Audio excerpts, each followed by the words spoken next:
Boom. Ladies and gentlemen, we are live. That's right, folks. We are live and back at it again. We are the Wrestling for Life Network. This is your alternative commentary. This will be a wonderful Thursday night. We are taking over Thursdays, folks, and I'm happy to be here with everybody. We have Ring of Honor on tap. Show kicks off with Samoa Joe accepting Mark Briscoe's challenge for Supercard of Honor. I can't wait for Supercard of Honor. We're going to follow it up with some Impact Wrestling. That's right. Luna Havoc is back, and we are going to get into a good night of Impact. The night before Sacrifice. So much wrestling, so much to talk about. It's going to be a good time, and the only place to do it, folks, right here, Wrestling for Life Network. Let's go.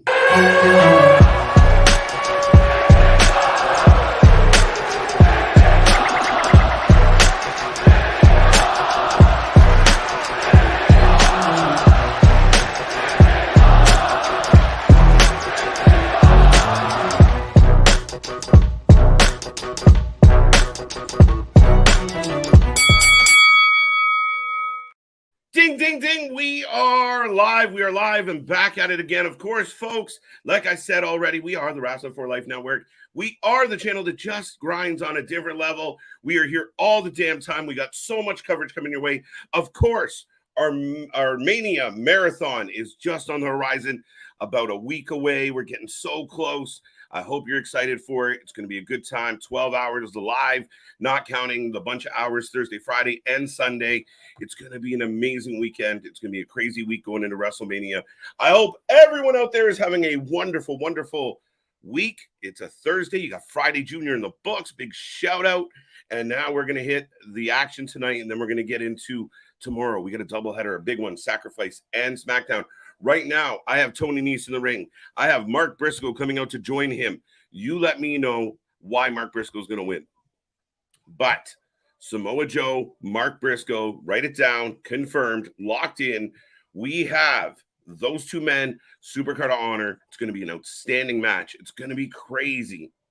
It's going to be a crazy week, too. But Tony Nese getting the jump to get the start off. I will take predictions. If you don't know what has happened yet in Ring of Honor, get a prediction in. Let me know what you're thinking. I personally believe Mark Briscoe is going to win and continue to win. I think I really thought this guy could go after Claudio. I thought Mark Briscoe could go one-on-one, take on Claudio and take that world title. I want to see Mark Briscoe as world title holder, but man, time will tell. But yes, if you were just tuning in, thank you for being here. Get your predictions in if you do not know. If you do know, just keep it to yourself. But yeah, Tony Nese, Mark Briscoe, one-on-one tonight. Ring of Honor kicking off. Lots going on. Of course, the return of Cheeseburger as well. He will be taking on Samoa Joe. So both Mark and Joe are in action tonight. It's going to be good, folks. And I mean, this is coming off the heels of a pretty good Dynamite. A lot of people were happy about it. Overall, good show. Good job, Tony. Thumbs up. And yeah, it just keeps rolling on. We'll see what WWE has to offer tomorrow. And of course, we get 2 doses of Impact tonight and tomorrow.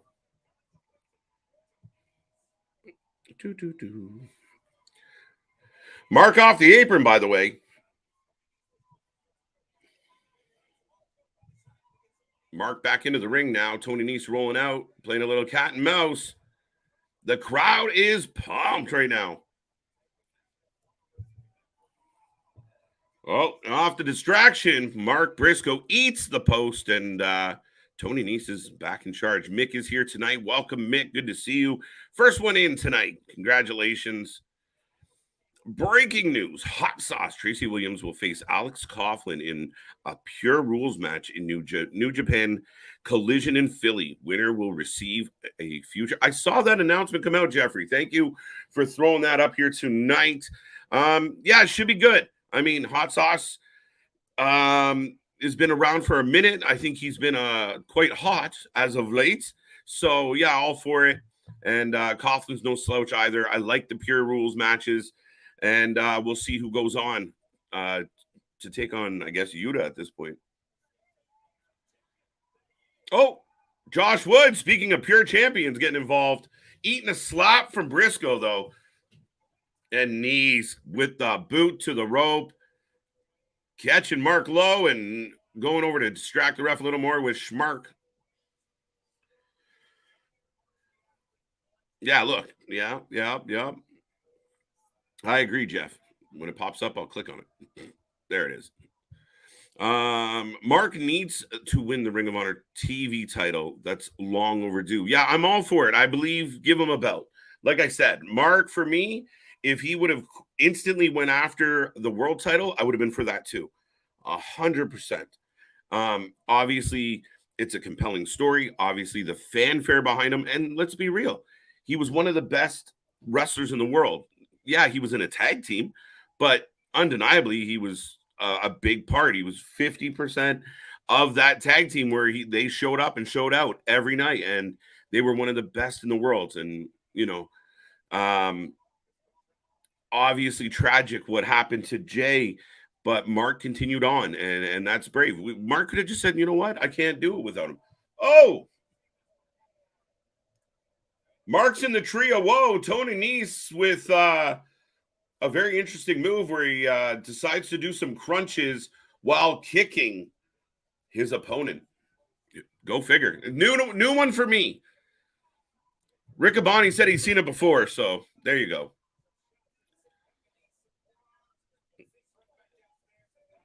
All right, so Tony Nese in control right now. Mark with the up and over off the turnbuckle, though. Big boot! Man down. The crowd goes wild. This should be over soon, folks. Put him out of his misery. Oh, and he's not letting it happen. I had a brother meet Tony Nese, and he had like a Tony Nese shirt signed, and I felt like every day I woke up looking at Tony Nese's face for way too long.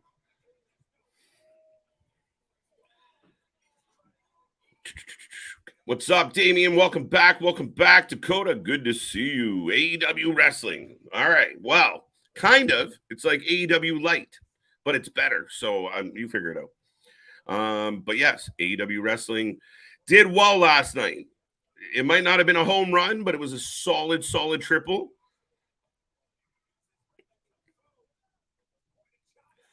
Mark Briscoe for the win. Welcome to the party, buddy. There you go, folks. And if you were just tuning in, do not forget, Impact is up next. Luna Havoc will be joining me tonight as well. Tomorrow, the dynamic duo is back. The two live crew. Yeah, we're going to be here in full effect. We get Sacrifice and we get SmackDown on the same night. The second last SmackDown, pretty much 1 week before WrestleMania. We got some stories to gas pedal a little. So we'll see what happens. We'll see what's in store for the Bloodline. We're going to get Rey Mysterio versus LA Knight randomly. So we'll see how that goes. If LA loses again, help me. Lord help me. I have a feeling LA is going to win at the help of Dom. Dom has gone public and said, I'm not stopping. So he's going to get his match. We all know he's going to get his match. I do think the Hall of Fame is going to be the breaking point. I think it's perfect. Oh, rapid fire bombs followed by a smack. Mark leaning off. Big Irish whip into the corner. Comes in with the clothesline. Up top. And smacks the taste out of his mouth just for good measure. Boom. Tony Nese down. We got a 2. Nice start to this. Nice start to the night. Motor City Machine Guns resigned with Impact. Kind of disappointing. Is that true, Jeff? I haven't heard that yet. If that is in fact the case, I'd be really disappointing. I mean, then what's next for them? And if I was Tony, I'd be making sure I pull them in. Those are veterans with great experience. Your tag team division's a shit show. And you give me some Motor City against the Kingdom, against FTR. If you can keep FTR, still speculation about what their future holds. But yeah, did they really leave? Because they were staples of Impact Wrestling. Oh, set him up, neck breaker. And Nese down again. Dose. All right. Happy Thursday, folks. We're off to a rolling start here. I'm here too, Mick. Good to see you, buddy. I picked Mark. Good choice. I'm right with you, bud. Mark all the way. WWE Friday Night SmackDown, March tomorrow. Friday the 24th. Yes, Dakota. We will be here for SmackDown. It's going to be a good one. And we fully expect they'll amp up some stuff. We're going to get storylines kind of getting to that point where we're almost at the peak, right? Like we're getting to that. Mania's 2 shows away, 3 shows away. So I expect more from Charlotte and Rhea. I expect more from the Bloodline. Big drop kick to Mark, who was already down. Now Knee's setting him up in the corner, and we all know what this leads to. I think too many wrestlers use a running knee as a finish. Like too many people using variations of slide the knee pad down. Oh, Briscoe with the reverse. Rolling through, going up.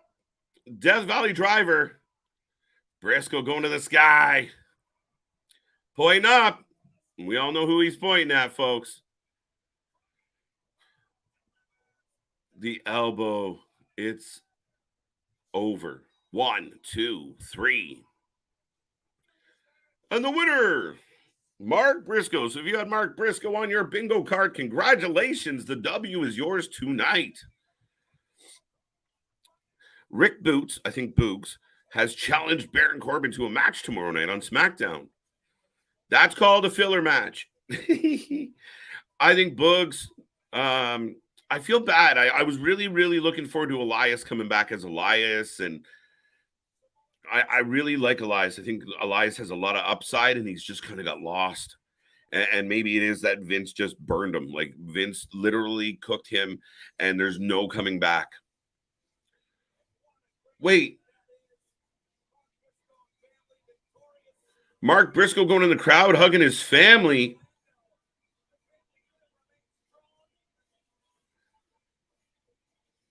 Very touching moment. And as a proud papa, that's gonna make me cry on TV. No, that's I love that shit. That's why I'm telling you. Mark is TV champion, absolutely.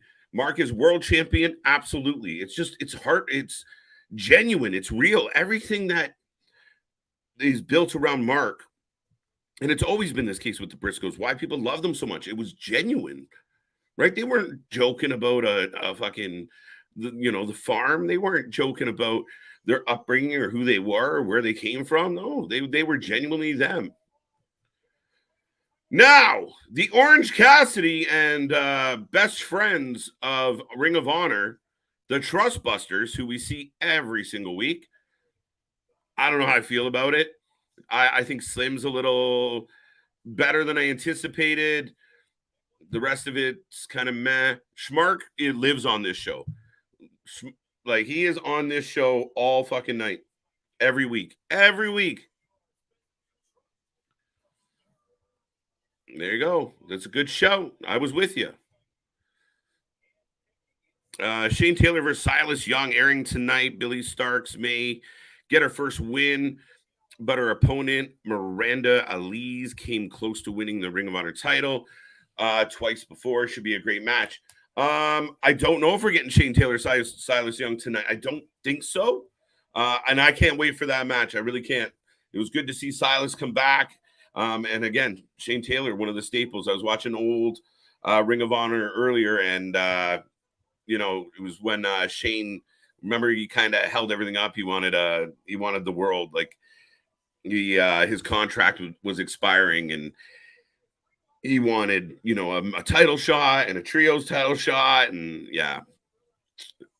But right now we got this this reoccurring team we've seen a couple times now with Ring of Honor.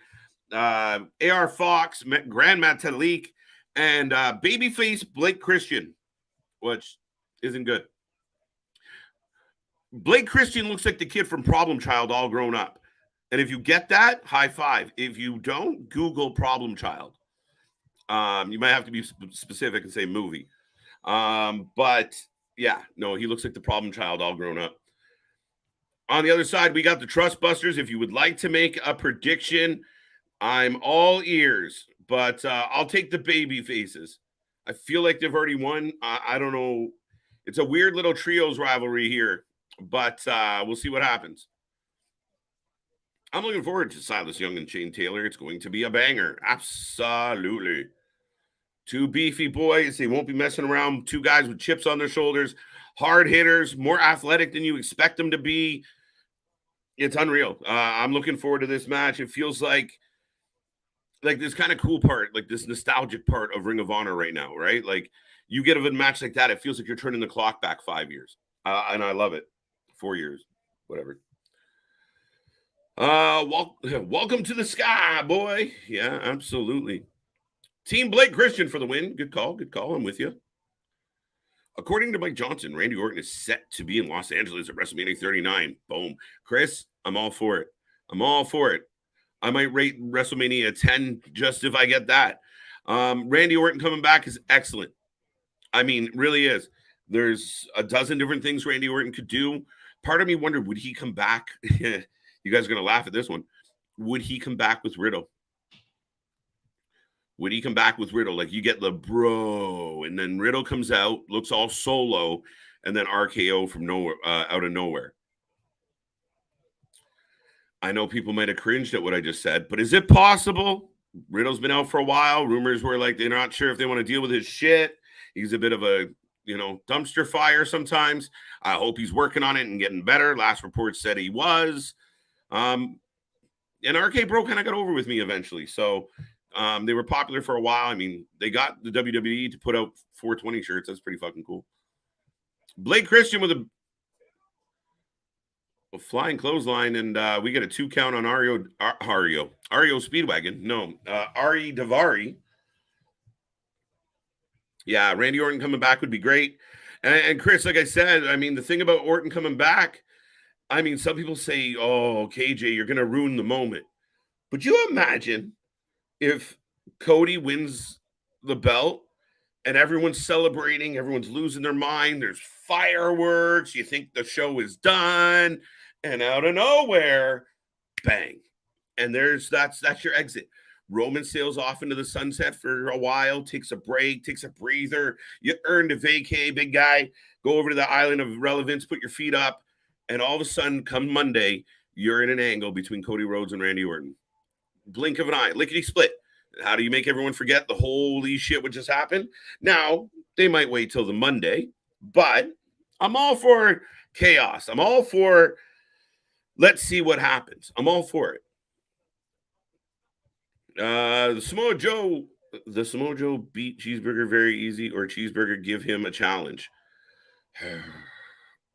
I imagine it should be relatively easy. They generally, like, Cheeseburger will get a good little, it'll be one of those matches where Joe's all over him. Then Cheeseburger gets a good come up, probably gets stuffed a couple times and grabs a heater, runs with it for a little bit, and then finally Joe just puts him out. I can't imagine it being much of a hard night at work for Samoa Joe tonight. The plan is Randy Orton versus Cody Rhodes. Yeah, there you go. There you go.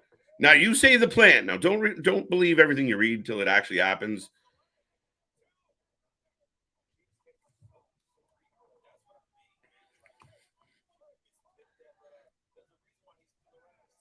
But right now I got Davari back in the ring. Blake Christian down.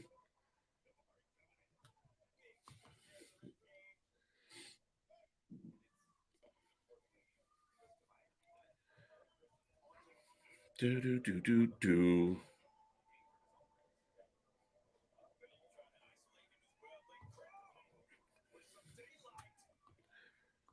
Dun, dun. Blake Christian reaching for that tag. Metalik is in. And we all know how he likes to roll. Hurricane Rana right out of the way, right out of the gate. Davari outside. Oh! Up and over. Davari is down. I'm all for it. I'm all for it, Chris. I really am. Let's go. Grand Metalik up top, walking the ropes. Springboard crossbody. Going for the pin.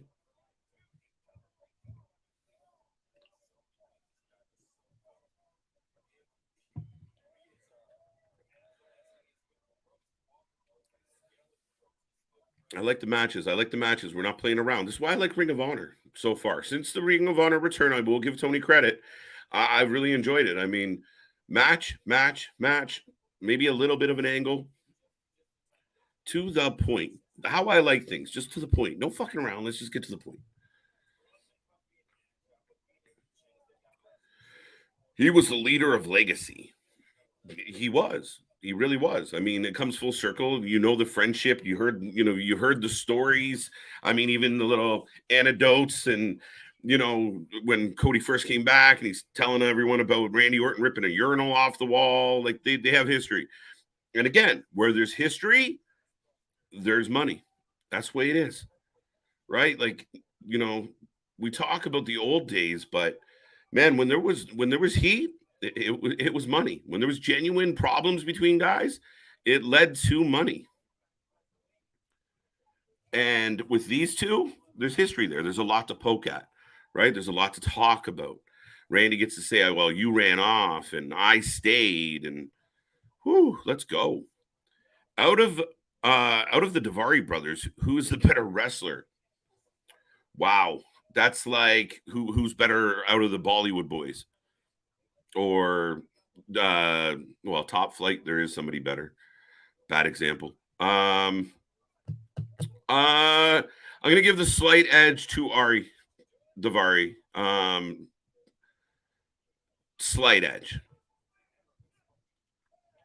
Chris Sabin and Alex Shelley re-signed with Impact. There you go. Look, within one show, we had them leave and re-sign. Look, it's disappointing. And now we rejoice. Funny. Happened that quick. No, that's amazing. I just finished saying, Dale, that if they had expired and they were going to leave, perfect signing for Tony Khan. I think no matter how experienced they are, Triple H would want to put them in NXT, and that's probably not the best thing. But Impact holding on to these two guys, huge for them. They're staples and they're outstanding. It's not like they're on the decline. They're still banging and they're still doing a lot of shows. You've seen Shelley. I feel like he's picked up his bookings late 2022 into 2023. And Sabin, again, a guy that you see in a lot of places, and they get booked and they give bangers. What more do you want? But yeah, good for Impact if they're keeping them. I so want Tom Lawler and Team Filthy at Supercard of Honor. Don't know if it will happen. Lawler was supposed to be on the card last year, but before TK buyout. I don't know. I don't know what they're going to do with Tommy. We haven't seen him much, if at all. So interesting. Might be a little soon. I might be down the road, but we'll see. We'll see. I know Tommy's been out and about, so he's done some bookings. He's been other companies as of late. So I don't know. By the way, both men are down and crawling to their corners. Daivari gets a tag to Slim J, and he runs in and takes out both men. I feel like this little sequence of this match has been a bit long here, but back body drop. I love a good old back body drop.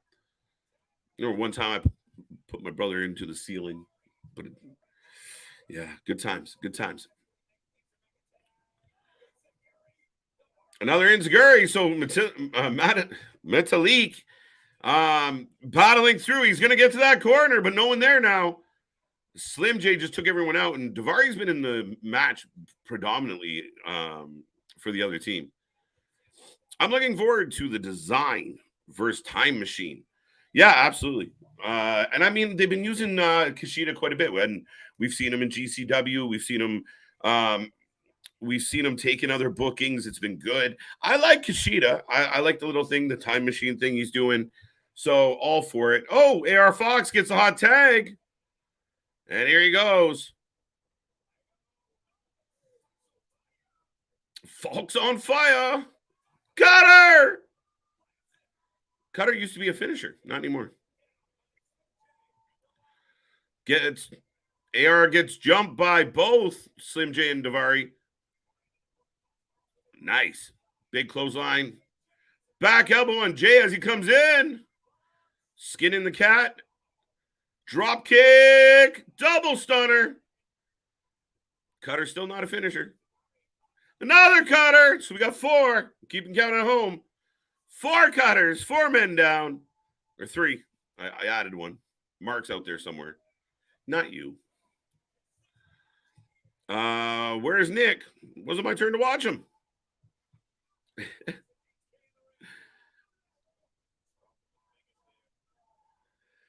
AR up to the top.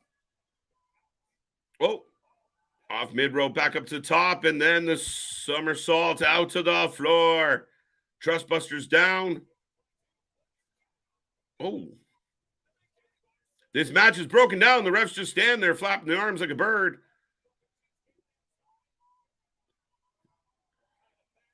Grayson getting rid of Kay. And now he's going up to the top turnbuckle. Looking around. Gives a bit of a twisting frog splash. And everybody down. Okay. It's almost like a sparkle splash. And the action continues, folks. Remember, light up this chat. Keep it going. Keep it busy. What's on your wrestling mind? What do you want to talk about? WWE, AEW, anything in between. We are here. Oh, Mark back up on the apron. The most used guy in Ring of Honor now. Oh!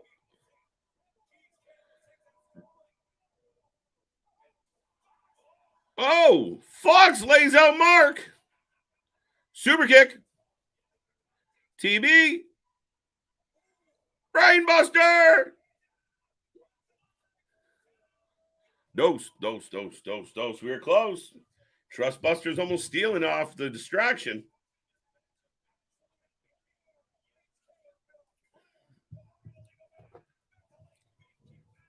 Metalik, huge kick. Uh-oh, this is not looking good. Oh, wait, here comes Slim. Oh.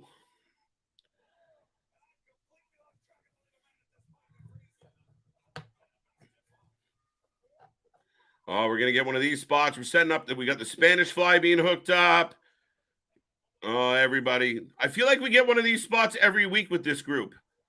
There you go. Suplex, Spanish Fly, power bomb, combination, out of the corner, and then AR Fox hits another cutter. The action going everywhere. 450. Troisième. That is the match, folks. If you picked AR Fox, Matt Talik, and Blake Christian, ding, ding. Oh, wait. We got an aftermath. Oh, it's the embassy. Brian Cage, big dude. Kick him like he's not. And the authors of Agony, I know. But, man, I'm such a big fan of this tag team. All right, so the Trios champion coming out. So I guess sooner than later, Nana bringing the belts. Man, the Embassy are going to take on Metalik, Blake Christian, and AR Fox. And I mean, realistically, visually, it should be a day at the park for the Embassy. Gresham and Speedball, Mike Bailey rematch tomorrow. So far, I have been disappointed with Gresham's booking and Impact. He needs an opponent at Multiverse. I expect Zack Sabre Jr. You expect. I like it, Jeff. Yeah, but I still think that was part of the problem with Gresham. Like, he's a great technical wrestler. I don't think he has a whole lot of personality. And I know at times he got really upset and, this isn't fair. But listen, I mean, you got to get yourself over. And sometimes he's very just bland. I mean, I think he's a hell of a talent. You put him in with Zack Sabre Jr., should be a hell of a match. Now, we did have Zack Sabre Jr. calling out Daniel Bryan. Daniel Bryan making references to going home. Who knows what that means? I haven't been thrilled with Speedball. I've seen Speedball and Gresham a few times. I'm not looking I'm not thrilled about another rematch, but let's see if they can overachieve tomorrow. Lady Frost against Sky Blue up next. Get those predictions in, folks. Two wrestlers we saw. Cora Blue last night in a match. She did really well against Toni Storm. I was really impressed. And Lady Frost is outstanding. Now, this is a lady that the WWE apparently rumored accusation that WWE told her she was too old, but she's a very talented wrestler. I really don't care about her age. If she can go, she can go. And we've seen her do some crazy things. She was a staple in Ring of Honor. In Impact for a little bit. And then she decided, or they decided, or everybody decided to move on. Here she is on Ring of Honor. Again, I think Lady Frost would be an upgrade in the women's division on AEW Wednesday over several people that they're choosing to use. Like if Lady Frost was running out with a lead pipe instead of Riho, I think that might be an improvement. I really do. Now, that's just my take on it, but a lot of people big fans of Sky Blue, and I believe Dante Martin getting a lot of high fives from what I've heard. I believe it's Dante Martin who's the lucky suitor. But yeah, I definitely see Sky Blue with a bit of a future here. She's getting better in the ring. I know I teased her about being, Cora Blue, but let me know who wins. Lady Frost for the win. Interesting. I do want Tony to be very cautious with how much he's overlapping. Like if we see Sky Blue last night on Dynamite, I don't want to see her on Ring of Honor or put her on Ring of Honor consistently, leave her off. That's how if you're going to double up, if Cesaro's going to be on both shows, Yuta's going to be on both shows, whoever, Blue's going to be on both shows, adding Ring of Honor back doesn't help the problem that you have, Tony. You've consistently bellyached about, I don't have enough TV time for everybody. So you have a 2-hour show and you have other shows don't have crossover. If you don't have crossover, then you're not taking up spots. Also don't have old, can't hack it anymore guys get a lot of booking because you're killing us with that. But I don't know how you guys feel out there, and I'm always up for an opinion. I do want to see if they're a Ring of Honor talent, they're Ring of Honor talent. Like Eddie Kingston, I quit AEW. I'm going to go to a Ring of Honor and be the champion. You know what I mean? Keep them separate. I don't want Eddie Kingston on both shows. I don't want Claudio on both shows. I don't want anybody on both shows. Give it a separate identity and don't cross it over unless you're doing like a one-off. The Bucks come down to fight the latest tag team champions, or Brian comes down to fight a Zack Sabre Jr. I'm okay with the moments, the special ones for a Super Card of Honor or any of the other big shows. But I don't necessarily want it on a week-to-week basis. Right now, Lady Frost in control. Walking away, playing up the heel vibe. I like it. And I think she looks great tonight. I think Cora's looking good. Both ladies ready to work. And she rolls her out of the corner. Oh. Okay, stand switch and pushing her in the corner. Goes for the kick again. Is spinning front kick, but a little ugly, Oh, shit, that looked like hard. The tumble into the bomb in the bottom turnbuckle, and Lady Frost looked like she came in hard. Yeah. I get young Liv Morgan vibes from Cora Blue. Sky Blue. I'll call her Sky Blue. I'll be nice. I'm trying to compliment the lady. Just that bubbly baby face. I think she'll get over really well. Yeah. I think give her time. Lady Frost's husband is the savage gentleman, Victor Benjamin. True story. And he'd be a nice addition to Ring of Honor. Yeah. Okay.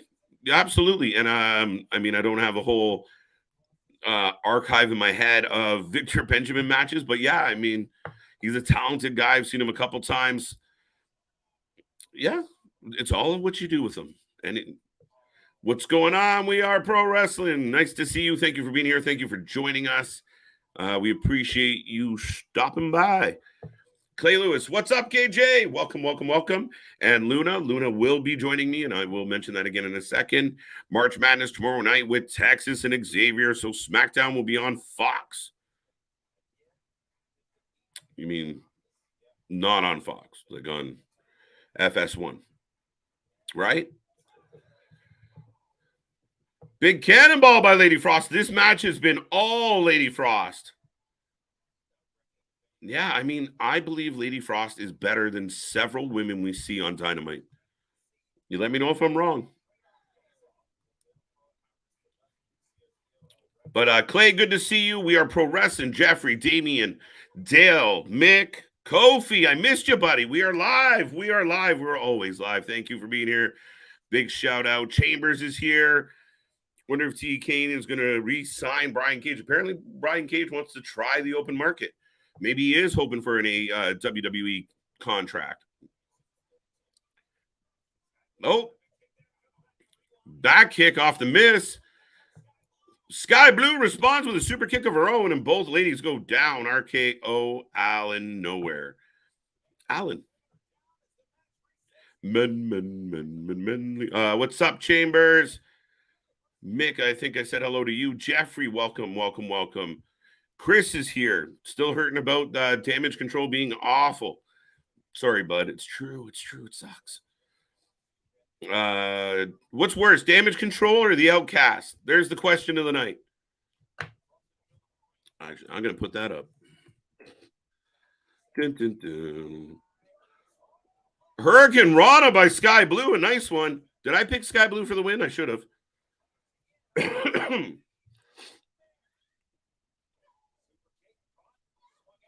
Dun, dun, dun.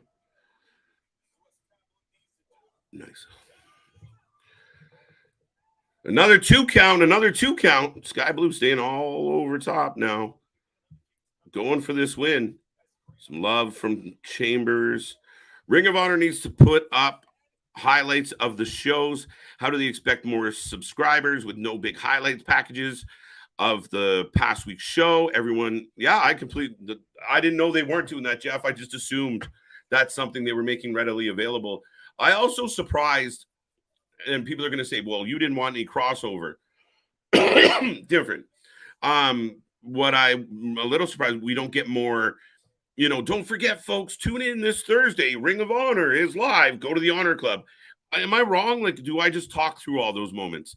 Because I would expect Tony, it was like no different than watching Raw, and they tell you to watch out for, don't forget Friday Night SmackDown, and they give you a little, this is what's happening. Or back in the day when it was like watching Raw and they were telling you to look out for whatever.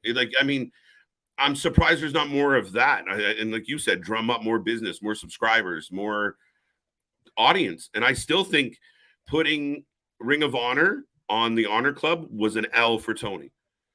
And listen, I put it out there. I challenged the man to a conversation. But in my humble opinion, him not securing a TV deal that allowed Ring of Honor to air on a weekly basis was a loss. The fact that Ring of Honor at the 10 o'clock spot on a Friday, way better than Rampage. Let's do that. Oh, big move.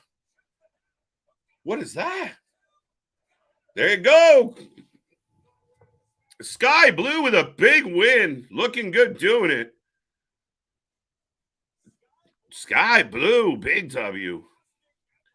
But yeah, I truly think it's an L that he ended up opting to put it on the Honor Club. Then you come out with an hour of access. Why couldn't that be Ring of Honor? Even if you made Ring of Honor 1 hour, I don't know why. Cora Blue sticks out her hand. Yep, Code of Honor. There we go. Lady Frost adheres.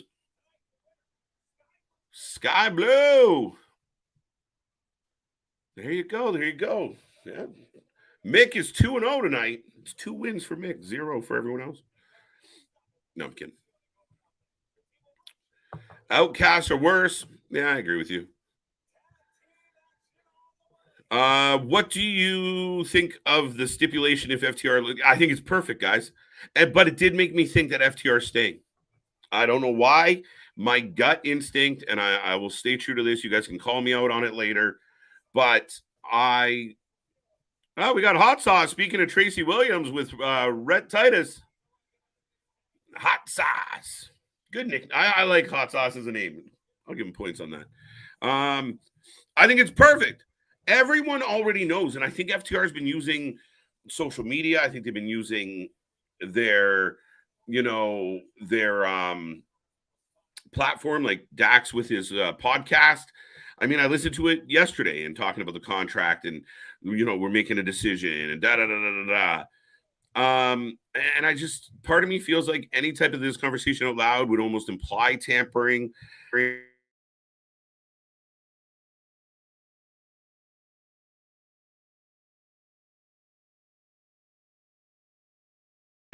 Yeah, I totally unplugged myself while I was talking, so that's awesome.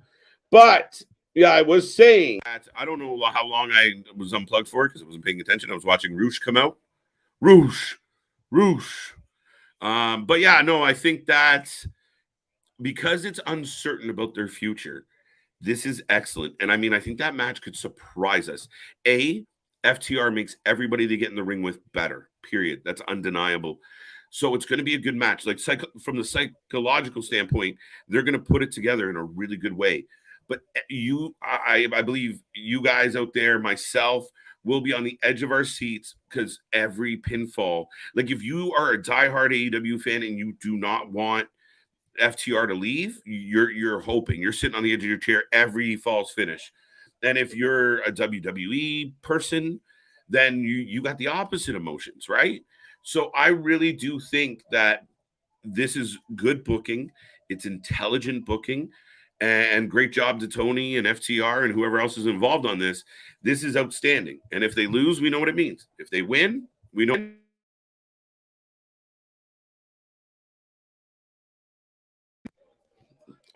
Me and my microphone are not getting along at the moment. Please hold. Oh, fickle. Yes. So, yeah, I think FTR wins, it's a huge win. Because imagine that building is going to be very much like we really hope FTR stays, right? Everyone live in attendance. So let's go. Anybody find it interesting that the AEW is already talking about Double or Nothing and potential matches for Double or Nothing and such, being that I feel like it's quite a ways away? Ways away. All right. Roosh is in control right now. If you haven't made a prediction, I'm all ears on this one. Yeah, Mick. Busy hands knocking cords loose. Fickle wires. FTR has to win. If they lose, and WWE says, see ya. Well, that's the funniest part of this is you got to think. There's no way under contract they're legally allowed to negotiate with Triple H or WWE. This is where I'm kind of leaning the other way. And I know we talked about it a little bit last night, but they're not allowed to negotiate with the WWE. They're not allowed to talk about going to the WWE realistically. So I find all of this very peculiar, right? Because realistically, if the truth is they are considering going to the WWE, there is no fucking way as the boss, if I was Tony, that I wouldn't be putting an end to Dax saying that out loud on podcasts and such. There's no way. And if it was the other way around, could you imagine a WWE person going on a podcast or doing interviews saying, yeah, I'm really thinking about going to that other company. I'm weighing my options. That's really fucking interesting. But the WWE would never allow it. They barely want you to talk about another company. You always get a pop when, somebody slips a zinger in about AEW at Cody, which, by the way, I love, and indirectly just shitting all over AEW as like, the indie show, and they're indirectly telling everybody what they think of AEW. It's beautiful. But yeah, I'm all for this. And yeah, I really think FTR is staying. I think they're going to win. I think, I really think knowing Tony the way I think we've come to get to know Tony over the last handful of years, I think that Tony, between the people you would have to deal with to negotiate a contract, Tony would be the easier one to get what you want out of. That's my thought. FTR to Triple H's WWE at SummerSlam. Ooh, that seems so far away. So far away. We'll see. I think they come back sooner than that. I think they come back sooner just because the minute this match happens, we all know it's like, all the bets are off. But there's no way they win and leave. Could you imagine Tony lets them win and just vacate the titles? If they add the 4 premium live events, I would buy into Honor Club. What do you mean? Supercard of Honor and stuff is not included? It should be. Or the AEW cards. Because, yeah, I mean, they were almost better off creating an AEW streaming service and having Ring of Honor as part of it, like a section in it. Like, you can see all the old AEW shows. You get the, that was a 3 count. Draglistico got in a little bit late, but the ref managed to pretend it was a 2. Oh, huge suplex by Roosh. Draglistico up on. Oh, codebreaker. Big neck breaker. Big forearm. Rhett down after hitting that neck breaker. Roosh, the only man standing. And he's going in for the double knees. Wow. Hot Sauce spears him out of the air. That was a thing of beauty. Beautiful. That was beautiful.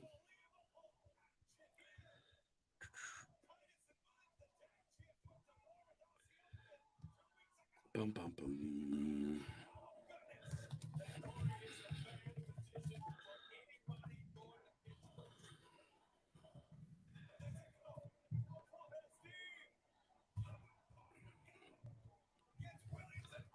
Oh, Drake, let's go to the outside. Roosh is left. Thomas is down in the corner. Or Rhett Titus, not Thomas.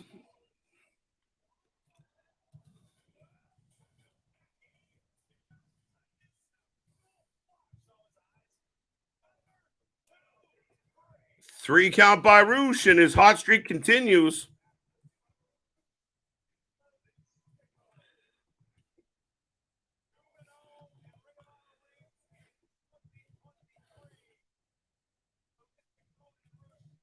Draglistico and Roosh throwing a few shots after the bell here.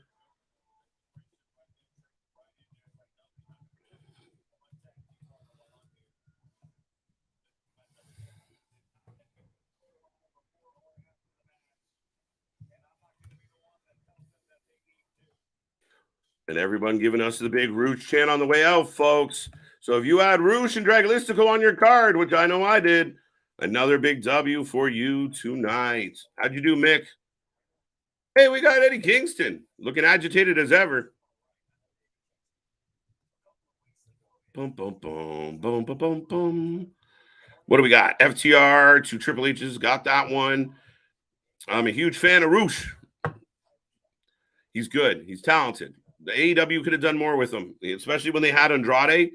There was no reason. Bring in Draglistico, sign Dragon Lee, bring in the whole, consortium of gentlemen.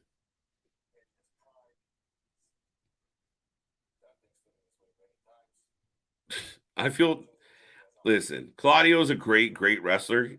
Even in this setting here, like a face-to-face, he's so boring. He's so neutral. He's so Swiss.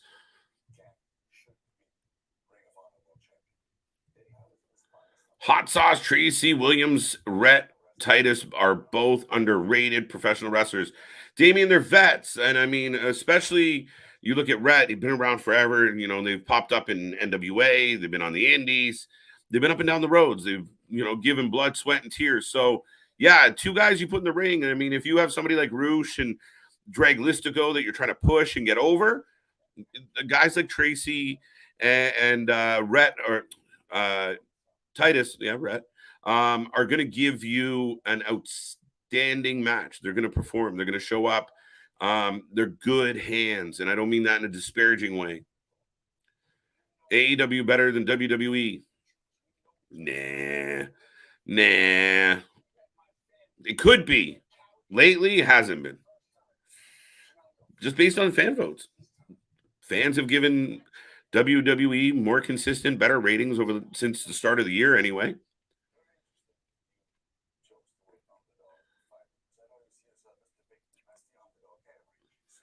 Oh, Claudio giving shit to Kingston for portraying himself as the victim, as the underdog.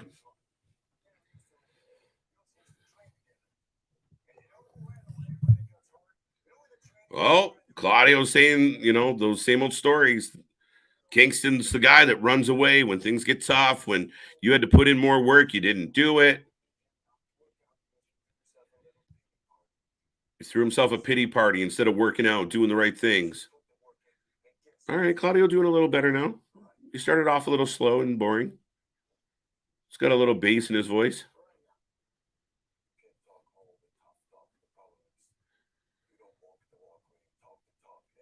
Oh, Eddie does not back up his talk with his walk. I love that. That's wicked.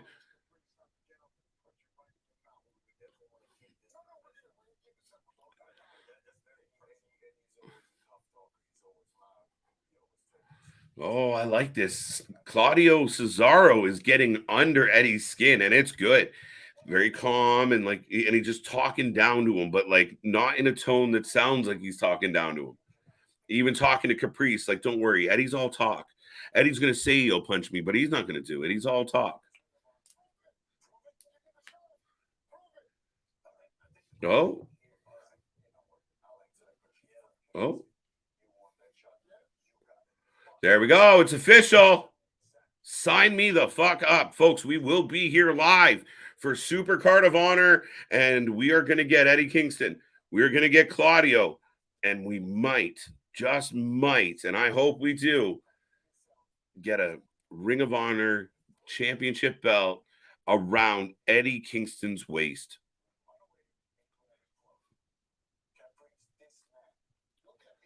Look, he's talking to Caprice about Eddie. You know how rude that is? You know how ignorant that is? To speak about a person and they're sitting right there.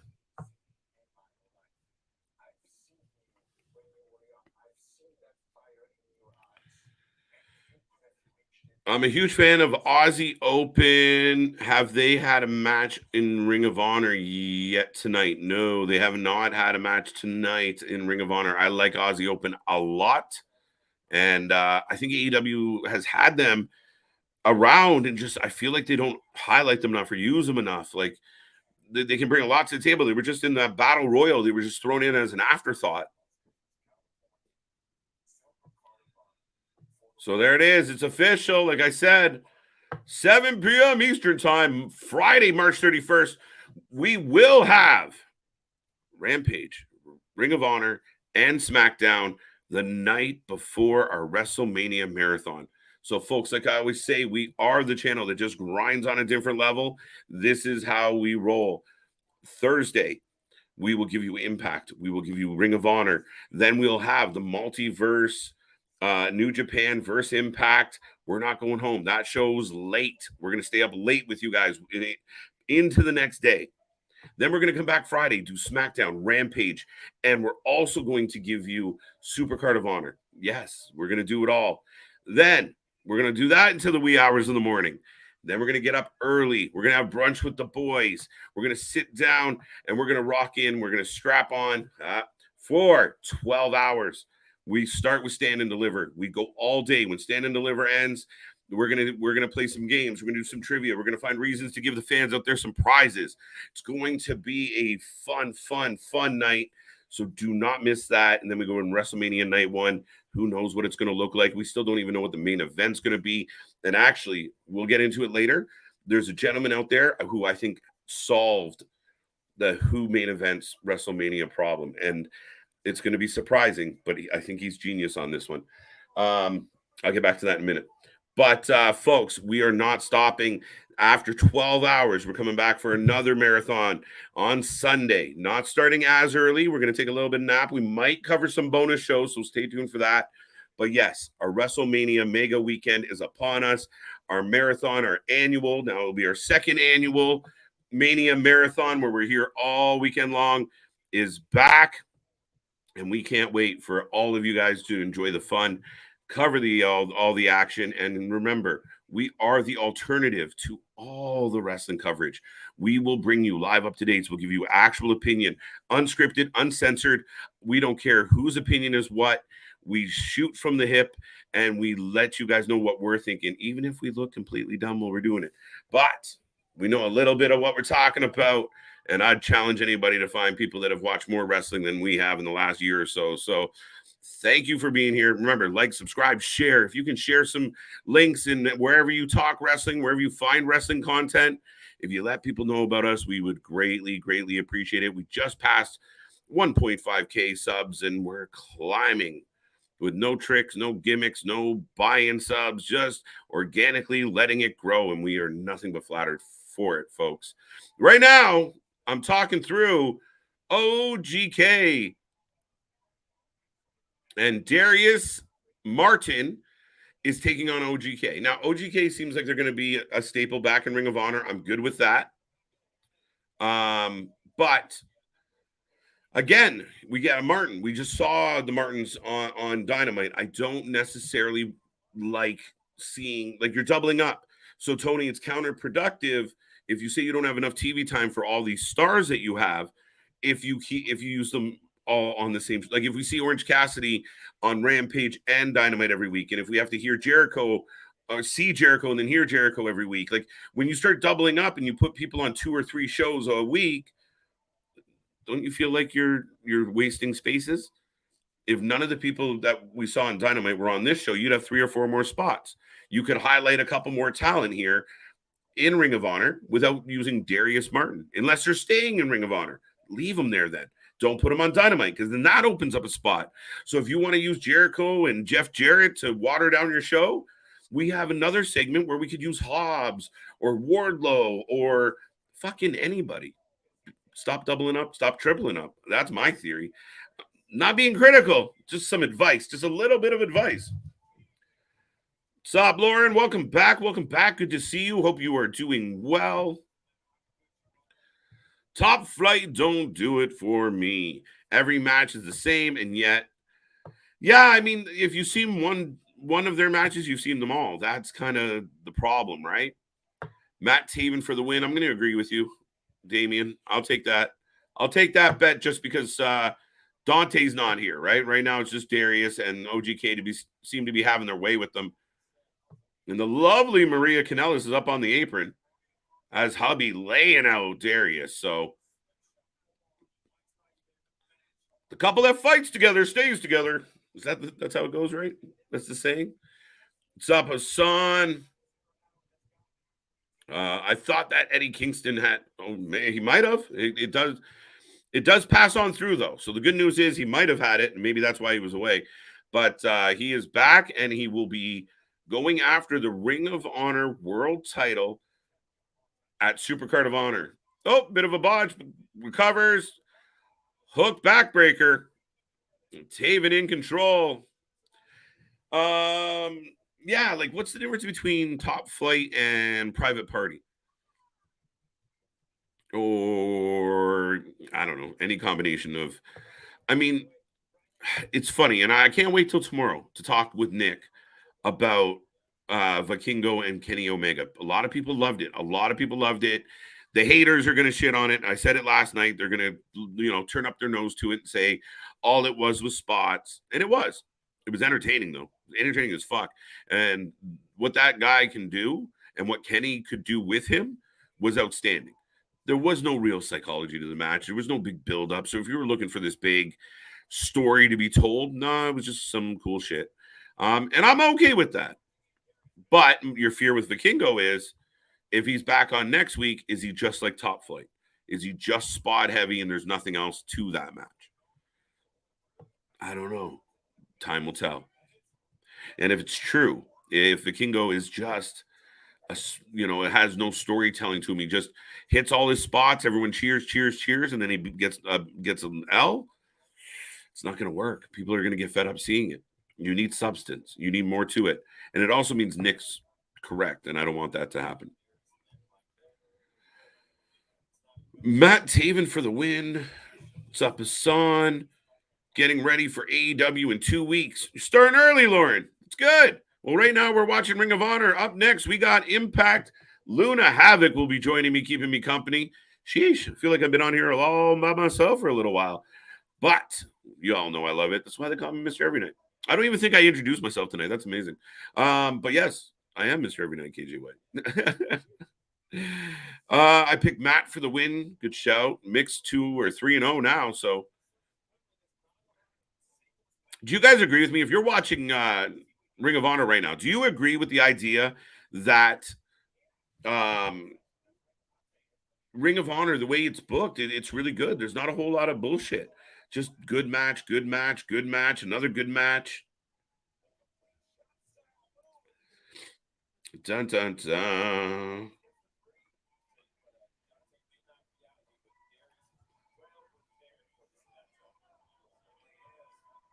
Okay.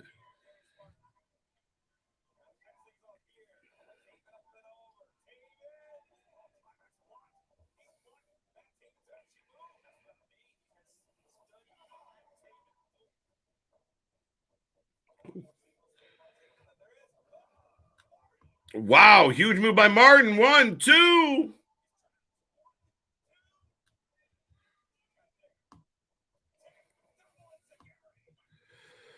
Dun, dun, dun. I miss Kingston AEW. Yeah, Lauren, you're not wrong. I miss Kingston AEW. That's my point. If you open up 2 hours of wrestling and you use the same people, this is an opportunity where, yeah, I mean, Eddie Kingston was really, really on fire. He was getting bigger pops than anybody. So what happens? Jericho takes that away. Jericho says, I got it. Nobody's going to be a bigger star than me. I am the innovator of the sing-along. Yeah, I think that's exactly what happened. I feel bad for Eddie Kingston because I think the inner politics in AEW is a fucking problem. And my buddy Nick is constantly spelling WCW in the air for a reason. And for a long time, I fought him on that. Nah, he's not Bischoff. He's not like that. And here he is being friends with all the wrestlers, which is compromising his judgment, which is compromising his booking, which is leading to not the best of product. That all being said, last night was better. Let's see what happens next week. I have the faith. I have hope. Maybe faith is too strong. Oh, Darius taking out Bennett with a tope. Taven slides back in the ring. And here comes the W, I imagine. Oh, Canellis grabs the foot. The climax. And just like that, the climax brings an end to the events. Pause. I would love to see Ring of Honor bring back Fred Yeehee. Yay, hi. Why? I was watching him today. All right. Where is he? I haven't heard his name in ages. Like I said, he was on the screen today in a match, but not tonight on this Ring of Honor, on old Ring of Honor. I wonder. Tony doesn't have the time to overthink Ring of Honor booking. I think that's part of it, Jeepers, but I also think the part is he might. Oh, here comes Dante. Why weren't you there to help him during the fucking match? He might have won if you had his back, bro. Well, that was silly. See, Dante should have been there trying to foil shit. But anyway, the rivalry between the Kingdom and Dante and Darius Martin has continued. I really don't quite get why Dante wouldn't be at ringside, watching his brother from the back getting picked on by 3 people. All right. But yeah, I think part of the booking with Tony is he knows he's got to deliver a Ring of Honor-esque program. Oh, that's going to be an interesting matchup. And if he starts getting overly fucking messy, people are going to turn on him real quick. So it's just Ring of Honor is about good wrestling, about solid wrestling. It used to tell people, you used to hear them all the time. It is the best wrestling in the world. It's where the real wrestlers go to wrestle. It's where the real wrestlers get tested. That's what he's got to bring here. So if you can't deliver in the ring, then you're no good to Ring of Honor. Speaking of good in the ring, though, Tony Deppen is here and to be taking on Brian Cage. Interesting. So Tony Deppen, a former TV champ, going to take on one of the trios champs who we already saw tonight. So a little more double up booking if I'm being picky. I don't need to see people multiple times. But maybe some revenge is about to come this way and Tony Deppen gets the W. Now, I really do like calling them the authors of agony, gates of agony. I understand who they are, just so when you hear me call them the authors of agony, I just like it better. And I think it's funny. Brian Cage for the win. Yeah. Could Brian Cage could the baby faces that just got beat up cause Brian Cage the match? Yeah, I'm going to say Deppen gets a roll-up win. So let's go with that. Any push Rampage to be 2 hours instead of 1? And push. No. My fear if it's 2 hours and it's a tape show the way it is now, where you tape it on the heels of a Dynamite, don't do it. Don't do it because you water it down. You will, if you're going to do a live show, maybe taped in a venue like this one, I wouldn't be fine if every week we got a Rampage, a 1 hour or 2 hour Rampage from a venue like this. Right? And you book matches, and Rampage should not necessarily be your bangers, like your big hitters. You put the talent over there that's on the cusp of being big names, right? You give Ricky Starks some Rampage time. You give Hobbs and Wardlow and Jungle Boy more matches. You make it like Dante, where the Martins get to hang out. Maybe Orange Cassidy. And you don't see them on both shows. You get a bit of crossover, but for the most part, you kind of watch the transition.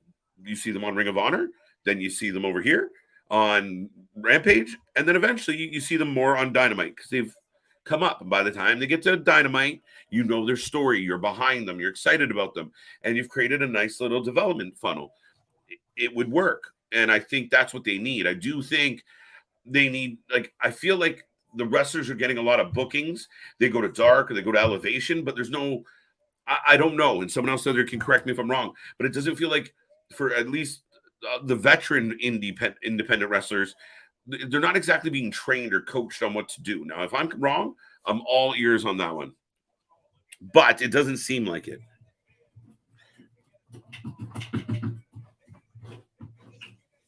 But yeah, you guys let me know out there what you think, but I think when you are complaining about not having enough TV time for all the talent that you have, I don't know if expanding to a second hour is necessary.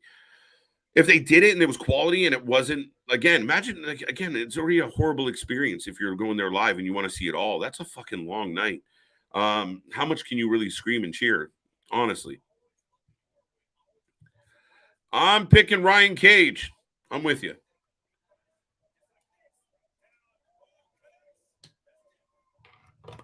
Tony Deppen, backstabber out of the turnbuckle. Don't forget, Tony Deppen's a highly talented guy. He's had really good matches with some big names. The likes of Moxley, a guy that we see a lot in GCW. Cage rolling out now because we get a code breaker. Oh! So pay Deppen. Wow. Came in a hurricane, shotgun, springboard shotgun drop kick, and Tony Deppen is on fire, folks. We do it all, TK. We do it all, TK. Come talk to us, TK. Oh, we do it all. We do it all. And we do Ring of Honor. It's not just Impact, by the way. And Impact is coming on, if it hasn't already. Hear me rambling, forgetting what I'm supposed to be doing. Dun, dun, dun. Let's see where we're at with this. Oh, it's funny. You click on the YouTube page for Impact. By the way, I will remind everyone, if you were just tuning in, we will be watching Impact. We watch it on YouTube, commercial free. So we're a little bit behind. Don't spoil. Don't be a dick. Don't be a Sally spoiler, whatever you want to call it. But we're going to give you a live reaction. We're going to give you alternative commentary to all of what we see. We got about 18 minutes now to the ding ding for Impact. And we will bring you that live. And yeah, it's going to be fun. But right now we do have Ring of Honor continuing. Brian Cage with a big spine buster, kind of. Rolls him over into the vertical. Oh, into a driller. Shell-shocked. And big win by Cage. So there you go. How do you watch Impact? We watch it on YouTube. It's very inexpensive. That's funny as hell. Very inexpensive to watch it on YouTube. And again, you get it commercial free. It starts a few minutes later than it does on Access, but it's a good time. Funny as hell. I just put a comment in the Impact chat, and I was instantly followed up by Luna Havoc. Go figure. Because Dynamite and Rampage are making money for the talent. Ooh, yeah. I mean, Tony. Are the shows making the money, or Tony giving the money, hoping that they make money? See what I mean? They're not. Those shows aren't exactly. I mean, it's mixed feelings. Oh, here come the baby faces. I was hoping they came out during the match. They've come out with lead pipes. Does Rio know you took her pipe? Pause. But the Embassy running away. I mean, I'm okay with this as far as the baby faces come out with pipes because they are completely outmatched against the Embassy. The Embassy's huge. So there we go. Looks like Supercard of Honor. We're going to get the Embassy versus AR Fox, Blake Christian, and Grand Metalik. So we kind of got the land of misfit toys going up against Nana and the boys.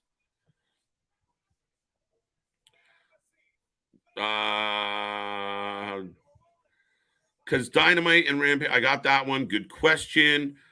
Why Rampage Saturday? Because of basketball.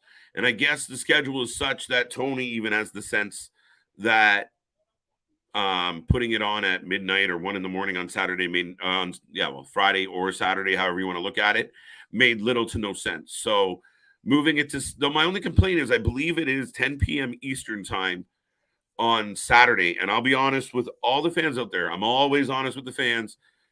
I don't know that we're going to watch it. I don't know we're going to watch it. Yeah, here comes Shane Taylor, a Ring of Honor fave. I told you, I was watching Shane Taylor earlier today where he was demanding all the things he wanted for Ring of Honor to keep him around. TK, I am new to Wrasslin. Is Ring of Honor and Impact Wrestling different times on Thursdays and what channels? Well, TK, you've come to the right place. Ring of Honor is on the Honor Club at 7 p.m. Eastern time. We are live to cover that and give you all the feedback and playback and alternative commentary for that. Impact Wrestling comes on at 8 on Access. And then we start a little bit later watching it on YouTube. So those are your options as far as I know it. I mean, a little birdie might tell you there's other places to find it, but you might have to do some research because of March Madness. Thank you, Steve G. Welcome back. Rampage Saturday because of March Madness. Yep, the fans are all there. Ding, ding. So Silas, Shane Taylor. If you don't know the outcome, let me know what you think the outcome is going to be. I'm all for this one. What up? What's going on, Jake? Welcome, welcome, welcome. Thank you for being here. Thank you for joining us. I will take a second to remind everybody out there. Go see my buddy Jake over at the Discord. We'll keep you up to date on everything that's going on the channel. Myself, Big Nick, and the boys pop in from time to time to say hi, have a little chat. If you want to talk to us away from the channel, that's the way to do it. down below. The link is shit, so I'll change that. But if you go to our Instagram, you can find the link there. But beyond that, you also have the merch store down below. And guys, go follow us on Twitter, Instagram, and we got more fun stuff coming your way where we can interact and connect with all the people out there. Jake the Tribal Chief. I thought there was WWE and Impact Wrestling and AEW only. TK. There's so much more. I feel like you're pulling my leg a little, but yeah, there's so much more.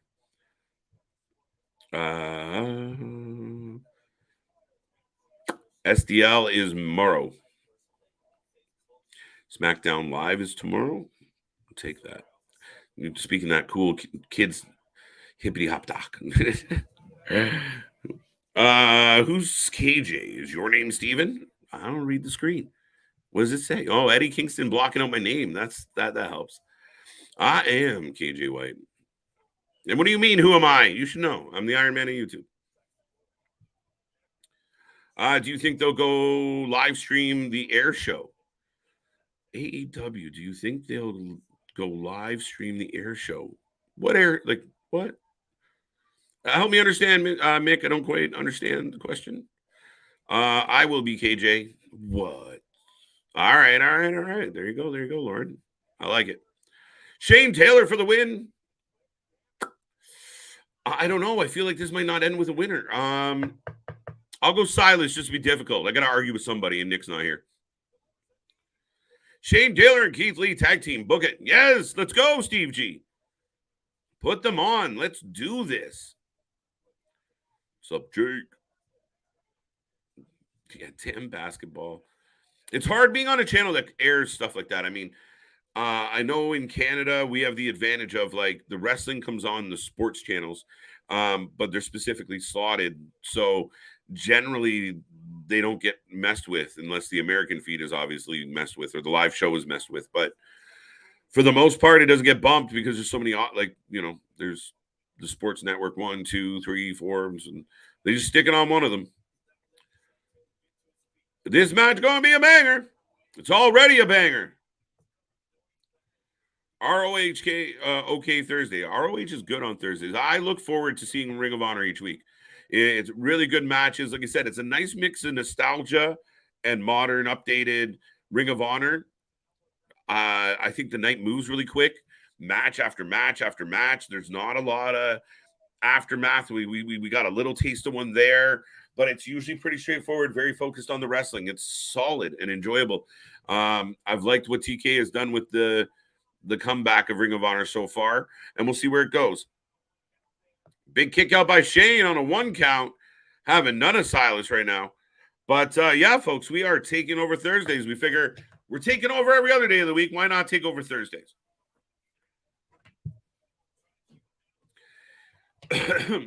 TK started an air show with planes and shit, in addition to the wrestling companies. Is that true? I missed that. I got to look that up. That can't be true. I want to know. This is what happens when you work in 2 jobs. Tony Khan air show.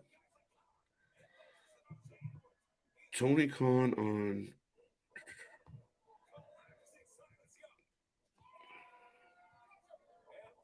No, that's not helping me at all.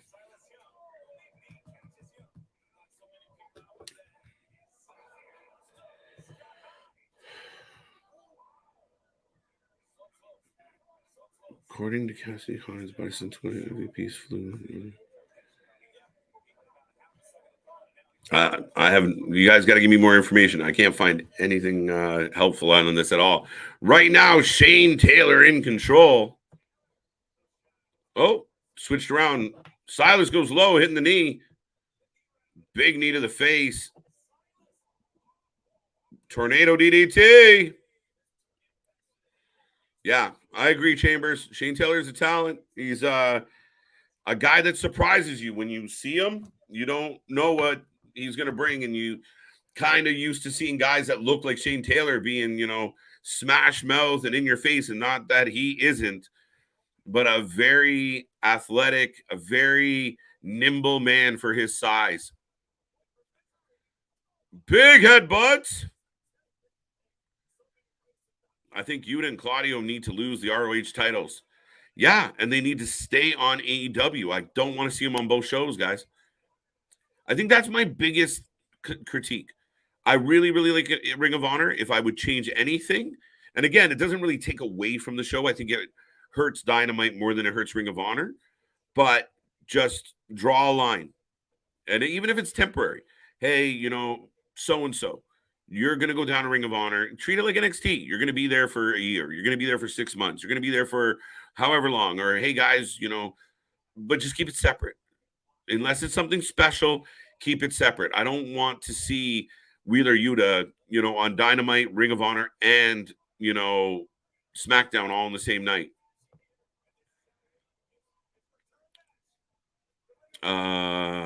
Get what else we got here? Silas handstand on the buckle. Oh, speaking of guys that are surprisingly nimble, Silas does a handstand on the turnbuckle into the sit down springboard and the package bomb. Taylor, huge, clean, solid win. Shane Taylor, Damien, you got me. I took the L on that. I knew better. Nobody cares about the design in Impact. Why are these guys still a team? All right.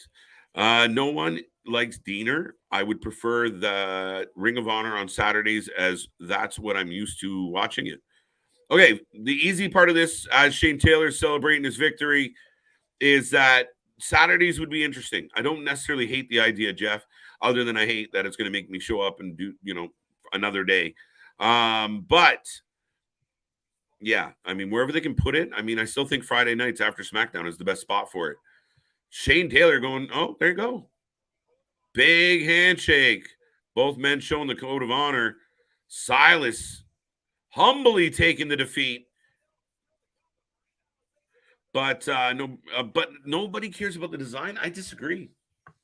I thought when they killed Eric Young off the show, I thought the design was done. I thought the Violent by design was done, which it kind of was. It morphed into the design. I am super impressed with Diener. I know you say nobody likes him. I think he's done an outstanding job of cutting the promos, the pre-tapes. I think Diener's been outstanding. And it's going to lead to Diener versus Sami Callihan, which I think is going to be outstanding. So I slightly disagree on you with some of that. Miranda coming out to the ring. Does she have her cell phone in her pocket?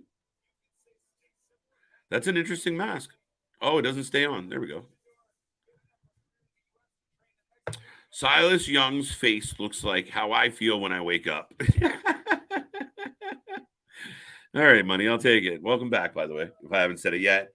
Billy Starks, one of the hottest independent wrestling stars out there, 18 years old, lighting it up.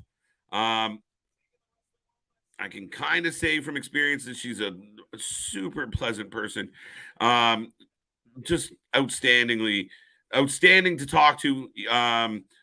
And she's got a bright future. A lot of people are talking about Billy, and she's showing more experience beyond her years. She's been excellent in the ring. Yeah, stay tuned on that. Oh, no code of honor. Miranda Alizé having none of it. Get your predictions in and let me know why it's Billy Starks. AEW Go live stream my other network, like Peacock or somewhere else network. Okay. Where are we at with Impact, by the way? I keep forgetting about Impact. Oh, yeah, I'm covering 2 shows. Dun, dun, dun. 4 minutes. 4 minutes. 5 minutes. Shane T and Keith Lee were known as the Pretty Boy Killers in Ring of Honor. I thought they would reunite. You know what, Jeffrey? a lot of us thought they were going to reunite. And when they were flirting with it, one minute it was like Shane Taylor, next thing it was Rick Ross. Accusations. So I don't know what happened. And then it's kind of fell off. Keith Lee, got a cinder block destroyed on his chest. And I guess the cinder block was so made of chalk that it, dusted Keith Lee gray, and he came back as Fraser Crane, and he's teaming with Dustin. I don't get it. The guy got embarrassed, no comeback, no answer, just left. All right, I guess I got my ass kicked. I'll move on. And I thought it would have been much better to do Keith Lee and Shane. Why not? Right? If Shane Taylor Promotions, you guys, look, I got a handful of you guys here right now. If Shane Taylor Productions was in AEW on a weekly basis instead of someone like the Best Friends and Cassidy, even if they were both on it, fuck it. But if they were there weekly, would you not be happy about that? Would you not enjoy tuning in and seeing Shane Taylor do his thing? I think it'd be awesome. They don't have a whole lot of factions like that right now. KJ, there's a basketball guy named KJ. He's cool too. All right. There's been a few. I'm kind of like Ricochet, though. One and only. Yeah, Canadian as fuck. Damn, I learned a lot from you today. Shout out to you. Thank you very much, TK. You're very polite, very nice. Thank you for being here. Jay, welcome back. AEW. Man, AEW needs to have more stories. Yeah. I think... we talked about it last night. There is some story there. I got to give Tony credit where credit's due. Bucks get jumped. We're all like, who did it? And then, it all kind of comes to a nice, kind of goes throughout. And then, Paige shows back up in the ambulance and, he's got a 2x4. I'm okay with that. I'm okay with the Austin moment. I can hear the critics now. Oh, it's stupid. And he's still, listen. That's what we did with 90s wrestling, right? How many times did Austin show up in a milk truck? Where the fuck did Kurt Angle find a milk truck? Did I say milk? I meant beer. But where did they even find one of those? But they showed up with it. Austin shows up with a monster truck. Limousines explode. I'm all for stretching your imagination, folks. Doesn't always have to be, it's a show, right? So stretch it a little bit. But yeah, I don't think there's enough of it. There's not enough stories. Like I said, you could have easily built to Vikingo and Kenny, and people would have been like, oh my God, this might be really cool. But you didn't. Again, that's not even storytelling. That's just building. That's promotion. I got an event in 4 weeks. I'm probably going to tell some people before that event starts. Dun, dun, dun. Dun, dun, dun, dun. I go underdog. It's the way to go. Billy Starks in the crossface. As soon as I find the button. Where is it? Oh, there we go. Okay. I was waiting. All right, ladies and gentlemen. Impact is kicking off momentarily. And I cannot do Impact coverage without the Impact Insider, the Canadian gem, Miss Luna Havoc. Hi, how's it going? Welcome back. So I see a question there that I just wanted to answer real right fast. Out of the gate. All right, well, one. TK, is Matt Cardona going to WWE or AEW permanently? Or ROH. I don't care where he goes. We just need to get that man out of GCW. We need to save him. They're going to kill him. I'm sorry if there's any GCW fans in here.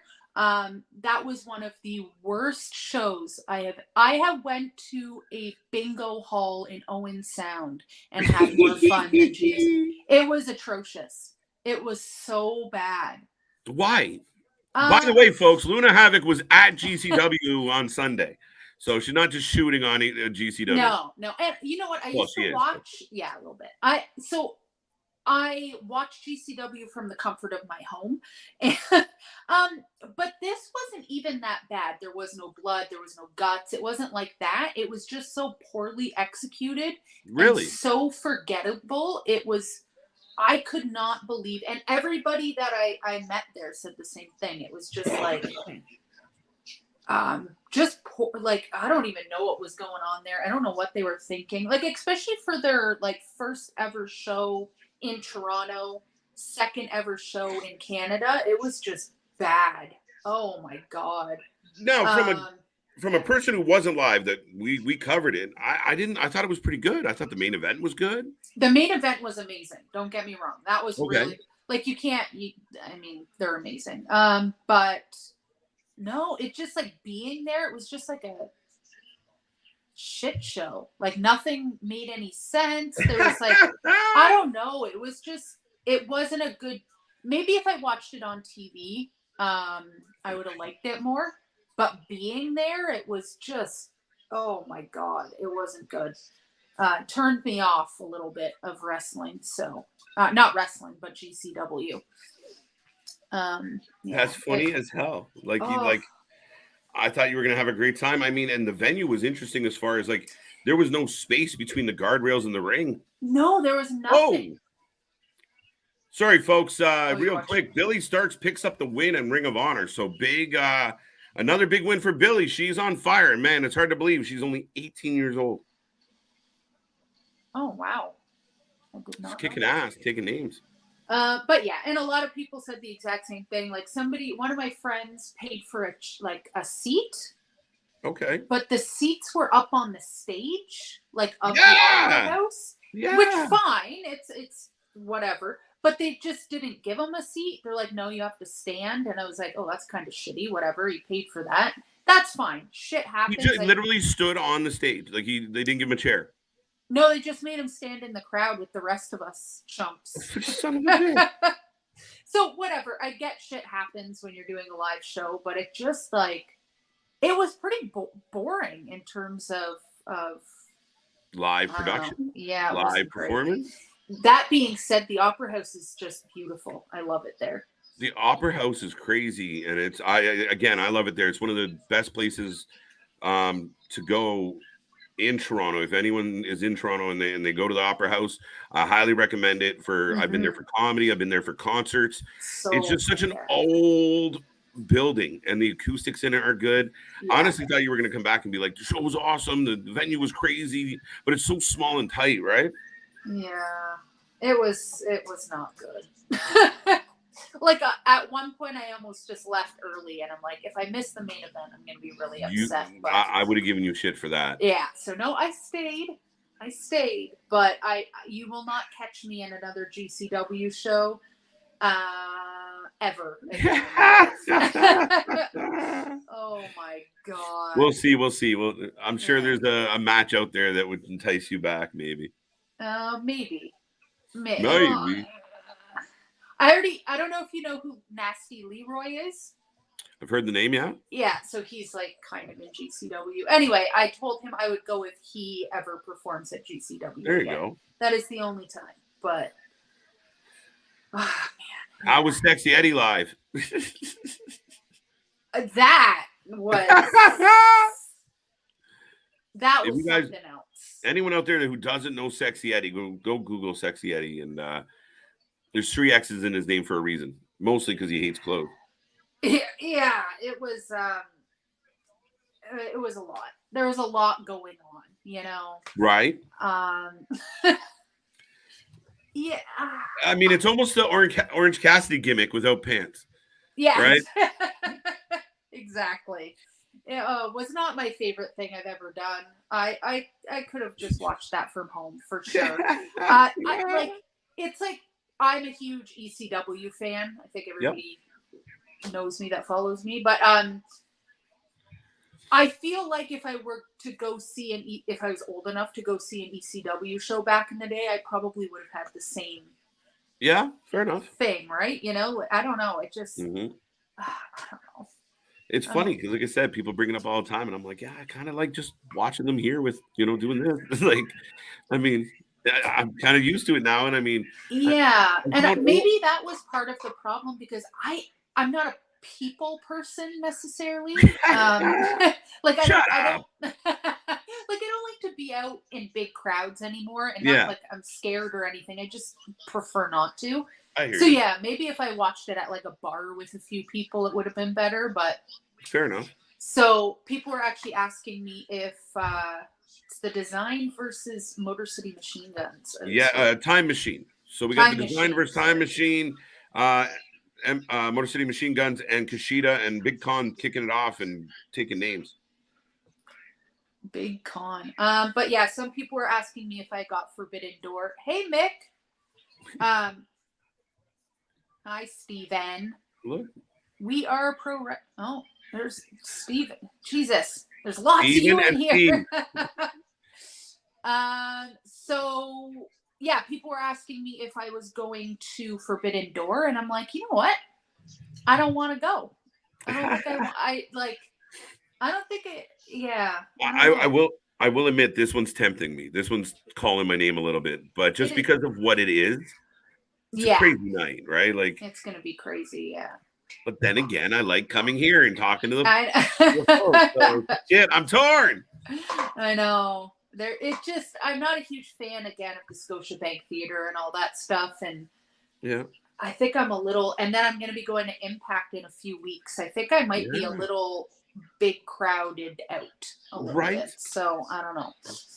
Well, and then I'm also going to see Placebo soon. So I'm like, that's a lot. Nice. That's a lot. Going to see Placebo like it's 1998. I know. I'm so excited. I think I was the first person to buy their ticket. I was so excited. Nice. But yeah. So anyway.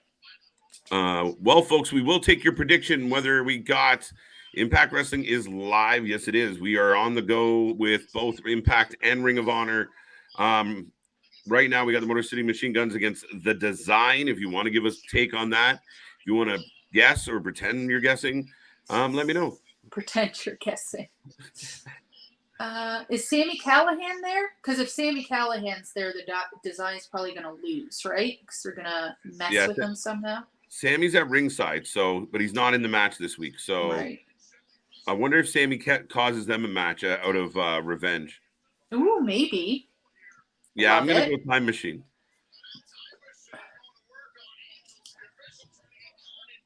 Thank you, Mick.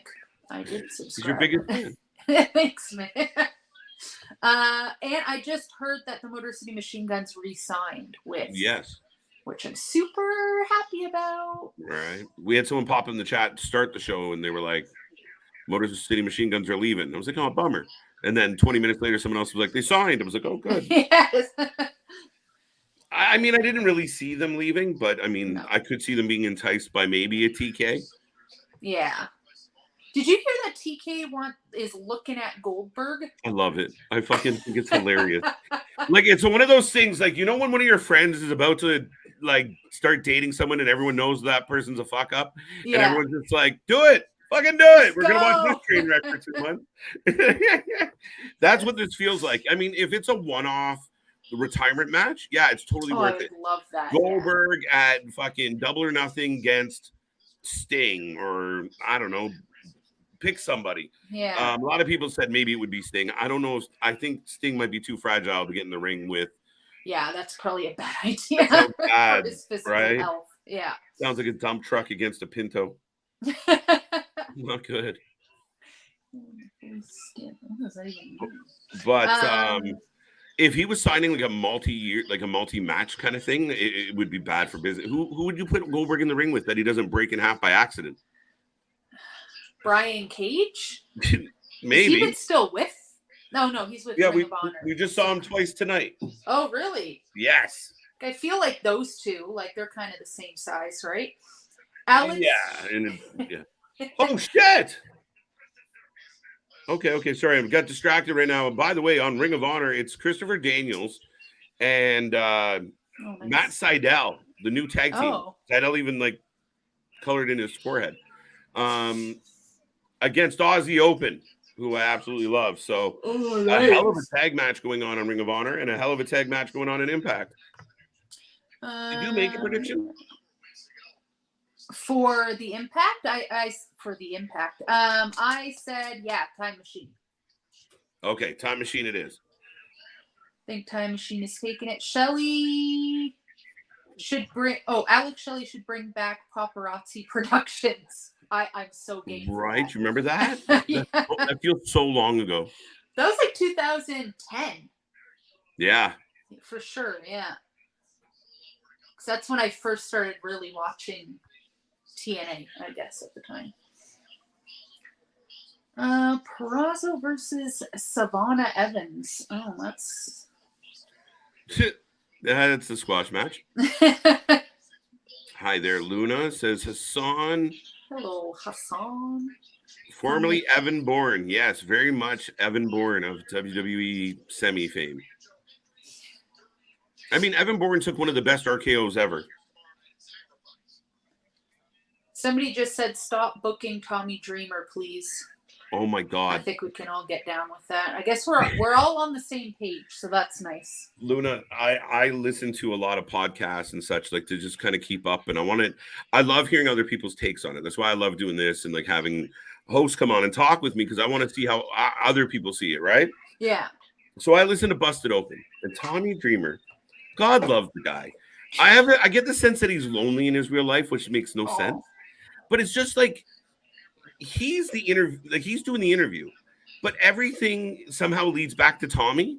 Like everything. Like, and that it drives me up the wall. Like, poor Tommy, like, you have Thunder Rosa's on consistently, but you get, I don't know, pick a wrestler, like, you know, Cora Jade comes on talking about her match, and it's like, well, that's just like the time that I did this. And you're like, this isn't about you. We hear from you all week. Seriously. It kills me. Everything somehow. Well, when I was in, we know you were in ECW, bro. It was 30 years ago. He's just reliving his glory days, you know? He's that guy that peaked in high school. Yeah, he's fucking Uncle Rico. Yeah, exactly. Oh. Uncle Rico from Napoleon Dynamite. If the coach just would have put me in. Yeah, gotcha. Everybody in the chat is just like, I'd be fine to never see Tommy Dreamer wrestle again. Poor he seems like a nice guy. Yeah, but he needs to stop. Yeah. He's that person that every time you tell him a story, he's got a better one. Yeah. Right? Like, if you ate 6 pounds of wings, he ate 12 and they were spicier. Dude. It's like listening to your grandpa talk about the time he was in the war or something. You know? Like, it's like that. It's almost identical. But yeah, he seems so nice that you kind of just let him get away with it. Like, I'm sure he's a lovely guy, and he knows a shit ton about wrestling. It's just I want to hear his thoughts about the wrestling, not somehow how everything someone says reminds him of something he did in wrestling. Doesn't get me anywhere. I know what you did. I watched you. Now just tell me what you think. Do what Bully's doing. He's really good at it. He's amazing at it. Is he still married to Beulah from ECW? I think so. Right? Yeah, I believe so. I've looked into that. See, that's kind of your job. You're supposed to bring the gossip. I bring the wrestling gossip. I'm pretty sure they are. They've been married since ECW. I'm pretty sure, which is so good for him. But he's just like bored in his life, you know. I don't know. Married to the same woman for 30 years. Well, and she's sick of hearing his fucking stories. So he comes on. Shut up, Tommy, not again. I was there. Right. Go start a fucking podcast and leave me alone. Poor guy. Oh my God. That, and he just looks like he dipped himself in fucking Vaseline on the way out the door. It's the weirdest shit. That's what trips me out. Why are you so greasy? So greasy. Oh, Multiverse United Impact and New. Oh yeah, that's next week. Next Thursday, immediately after Impact, we'll watch more Impact. Oh God, okay. Oh. I'm so excited though. It's gonna be so. Luna's saying okay, folks. So I guess it's gonna be late night with Luna, and you're gonna stick around. We're gonna be here all night. All night. Luna's gonna get her first taste of a marathon stream. Oh man. It's all right. It's only one of 4 we're going to do this week. Well, and then Friday again is Ring of Honor. Yeah, Supercard of Honor, and it's setting up to be a banger, like Joe versus Kingston official tonight. Who? Did I say Joe? I meant Kingston versus Claudio made official Yeah. tonight. Oh, I'm so excited. I'm so excited. So I'll be watching that. We'll be watching this. And then it's WrestleMania. Yeah. We go live at 12:30 on Saturday. Well, we do our XFL update. We'll go live at 11:30, and then we come back at 12:30 for Stand and Deliver. Full coverage of Stand and Deliver, and then we stay. We got some special things for the fans. We'll do some trivia. We'll do some games. Maybe you'll pop by. And then we're doing WWE WrestleMania Night 1. And so it will be close to a 12-hour stream. It was 12 hours last year. That's how I learned what the max stream I can do on my service provider, because we maxed out and the ending got cut off the recording. Oh, no way. Live, everybody got us, but like they were like, that's enough. You're done. You're done. So we're looking forward to Mania Marathon 2. And of course, Sunday we come back and we got night 2. We got lots to talk about. We got lots to get into.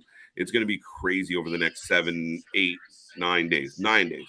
Oh my God. And are you doing tomorrow? Did you say, sorry? Yes. For so Sacrifice? We'll be here. Oh, damn. Sacrifice and SmackDown at the same time. Sacrifice looks like it's going to be a fucking banger. I'm super sad that I'm not going now, but I think somebody bought my ticket already, so thank God. There you go. Thank God. At least I did that. I got that far in my day today. Kushida's being held up top in doomsday position. Oh, Diener and ref down. We got a 2 count. Shelly with the save. And Ring of Honor's having a banger of a fucking tag match right now. It's insane. Like, Luna, you got to go back and see this match. Christopher Daniels. Oh, the tag match? Yeah. Yeah, Matt Sydal versus Aussie Open's been outstanding, and I think Daniels and Sydal are going to win. Oh, I start late tomorrow, so I'll watch it tomorrow for sure. I love Christopher Daniels. He's so good. I'm glad he's back in the ring for sure. Yeah, you know what? Putting him down on Ring of Honor is good. I mean, he's not quite, you don't necessarily want him all over your AEW TV. No offense, Chris. It's just that's where you're at. Yeah. Him coming back down and getting like some of the younger guys over and shit. And look, he can still go. Idea. Yeah. Oh, yeah. That man's amazing. So wow. A little bit of AEW, so nothing we're watching right now. Yep. But FTR versus the Butt Boys. Yeah, the Butt Boys. So left cheek and right cheek. FTR, if they lose, they have to leave AEW. Is that what they said? Yes. Which makes me think they're going to win. You do? I think they're going to win. FTR? Yeah, I think that's where this story is going. Realistically, when I look at everything, the stipulation made me think that they're going to win. I don't know why, but I think it's perfect. Like, I think it's like, because everyone's talking about their contract. They've gone public that our contract expires in April. That's true. It could either be the last match of their last contract with AEW into their new one, or it could be their last match in AEW ever. Right. I love it. That's drama. I don't care about the Ass Boys, but I guarantee FTR is going to get a good match out of them. Oh, for sure. I love the Ass Boys. I don't care. I think they're great. I think they're fantastic. I think the reason why there's like about them is just, I think, push beyond where they should be. They're not bad, but they're coming. You know what I mean? And now they're in your face and they're getting TV time, and you're just like, enough out of you fuckers. Man, this is insane. I got 2 screens on right now, and the action on both is outstanding. Yeah. Did he just get the tap out? Ah! Nice. Kushida with the W. Big win. He now Motor City Machine Guns and Kushida Time Machine. Wow, the design takes the loss. I missed it. Was there any tomfoolery? Not really, no. I mean, Sami Callihan got in the ring and told them to beat him up for some reason, and he kind of just took it. But other than that, there wasn't really anything that happened. I'm surprised. I really like Angels. Alan Angels? Yeah. I mean, he took the mask off and kind of went a different direction with his career. It's been good. He's a good wrestler. He's amazing, yeah. Aussie Open got the win, by the way. I wouldn't nice. I love that for them. What a tag match. I'm going to have to watch that. Oh, here we go. Here we go. Papa Shango? I wish. Right. Oh, the Wiccan, your new tag team champions. Oh, wait. The Coven? The Coven. Did I call them the Wiccan? There's too many spookies. Right? I'm just like way too many spookies in this show. The witches. Another set of witches. Yeah, what's the other witches?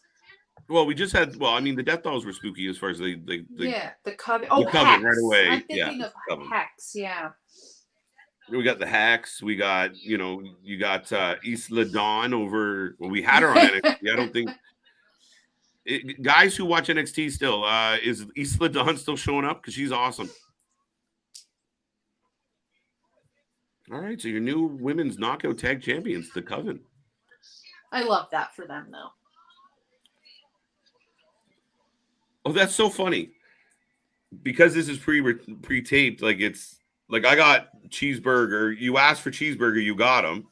Yes. But it was a mystery on the taping. Like, who's Joe gonna fight? Oh, it's like, well, you already put it on your Instagram there, buds. Right? So it's Cheeseburger versus Joe, isn't it? Samoa Joe. I love. And for 2 weeks, you've shown up to the stream and been like, "We need some cheeseburger." And here it is. I summoned and manifested the cheeseburger. I love it. I love him. It's so silly. So silly. I still don't really know who these people are. I think they're kind of repackaging. This is interesting. Like this package. Yeah. Throwing the money, the Vegas vibe. Who are you? Who is this? I don't want to misquote myself. What does everybody think about Champagne Singh? Champagne Singh, okay. Champagne Singh. Okay. Don't love it, but it'll grow on me, I think. Champagne Singh. But I feel like he's some... Now I got to look that up. Fact checkers, anyone out there know who Champagne Singh might be? Because I feel I should. Yeah, I feel like he's been on the show before, right?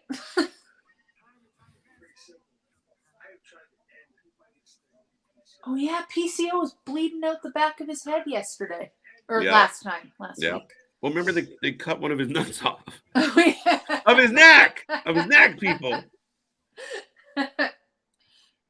Yeah, PCO unfortunately lost one of his neck nuts. That didn't help me, did it? Left nuts? Left nuts. Oh, what am I doing? Oh, there we go. Ding, ding. Samoa Joe is pounding the shit out of cheeseburgers. Of course. You're picking cheeseburger, Mick?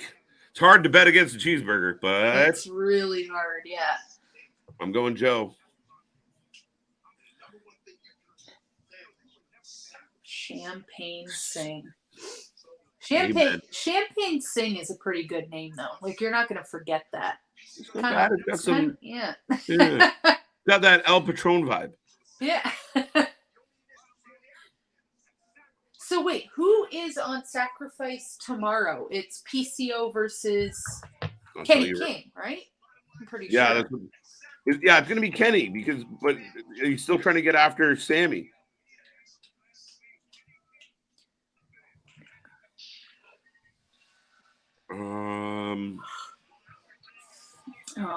Let's see. Tomorrow, don't you dare.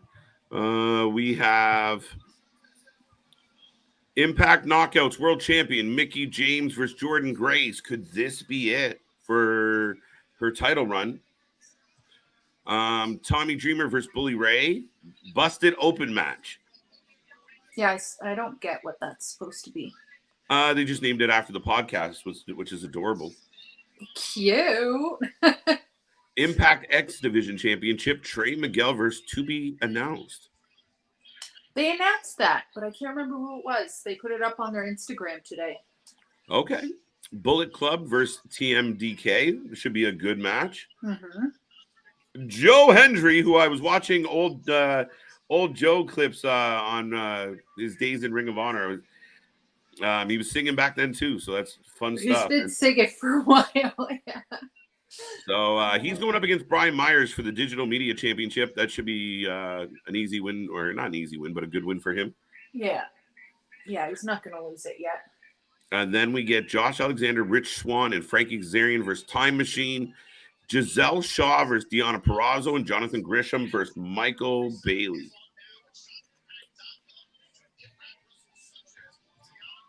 Not bad. Yeah, that's going to be such a good show. Let's see.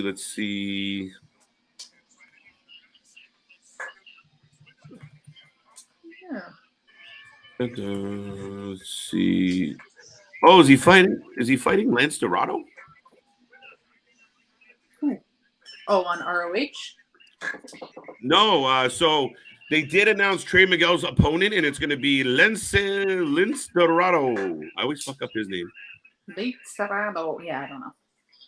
So the Lucha Party is coming to Impact. Let's do it. That's going to be good. That's going to be It will be a good match.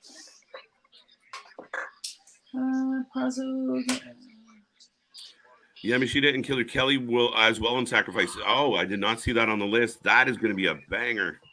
Rina Yamashita. Yeah, I think that's the pre-show. Yes. Okay. So Ring of Honor has come to an end, folks. Yeah. Was the main event the tag team match? It was Samoa Joe decimating right, cheeseburger. Unless that was cheeseburger winning. Oh. Anybody see what happened? But yeah, so that's the win there, folks. If you want to give a rating, if you watched Ring of Honor tonight, I'd love to know what you thought of it out of 10. And Impact is rolling on. We got Deonna Purrazzo versus Savannah. If you would like to give us a prediction, I'm all ears. Jack Lance Dorado. There you go, Jack. Thank you. So I'll just rely on you to tell me if anybody wins or loses, because I'm looking up Supercard of Honor for a sec. Okay. Because what the fuck? I swore. Okay, hold the freak on here. Lineup. Oh, Reach for the Sky ladder match. The Kingdom. Oh my God, that's gonna be so good. Right. The Kingdom, Aussie Open, top flight again. Russian Dre. I can't say that name. Versus the Lucha Brothers. Yes.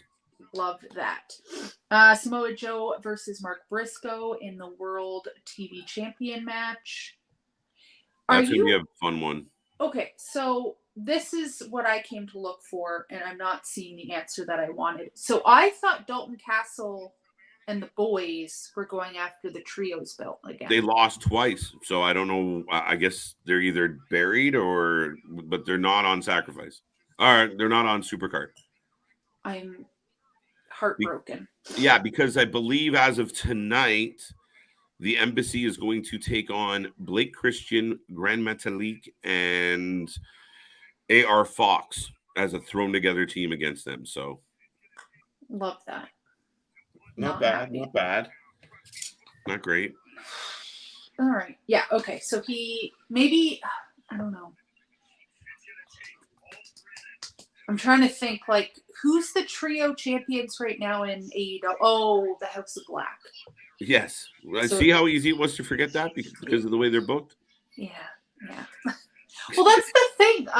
So I watch AEW every week, but they had Starkley versus Hook last night. Yeah. For the what belt? The FTW. What is that? That's the belt that his father created in ECW. F the world. And so but did he always have that? Well, it was do you remember Team Taz had it, right? So Hobbs was FTW champion, I believe, for a minute. Ricky Starks was FTW champion for a while. And then Hook won it. yeah. See, this is the thing. I can't remember all of this. It's a pretend title. I don't know why it's there. Okay. Yeah, like people will get belts, and then I'm like sometimes, what's his nuts? Orange Cassidy has the Atlantic whatever belt, it's and now I'm like, the international belt. Right. The new IC title. And it's like, I barely remember half the time that he has a belt because they don't. It's just not that important. It's like, definitely not that important the way it's booked, but he defends it like every week. He does, yeah. It just, I don't know. And every time they bring it up, I'm like, oh yeah, that thing again. Like, Alexa Bliss was on Masked Singer yesterday. I saw that. She was dressed up as like a Pokemon, wasn't she? Yeah, someone said it was like somebody put in the chat last night what it was, but I couldn't read the word. An A, and it was Aximal or yeah, it's that fish with the things. Is that what that was? It's like a fish with legs. Yeah. Isla Dawn and Alba Fire versus Bar Rescue for the tag titles at Stand and Deliver. Okay. Isla and Alba better win that one. Axolotl. I needed to find that word. It's called axolotl. Okay. Resident Evil. They're talking to each other. It's time to retire the FTW title to Taz's mantle forever. Like you said. Just get rid of that freaking thing for the love of God. Oh, there it is. Is that a axolotl? There it is. My old roommate, like years ago, had one, and they're the fucking weirdest animal. Okay. Fish, animal, lizard thing. Anyways. 71. Yeah, I did see this story as well. So big, thoughts and prayers out to her. That's awesome that she's doing all right. But I guess she had a potential skin cancer scare. Oh, yeah, on her face or something, like on the side. Oh, my God, that's so scary. Right? Right now, Deanna and Savannah having a really good match. Oh, my God.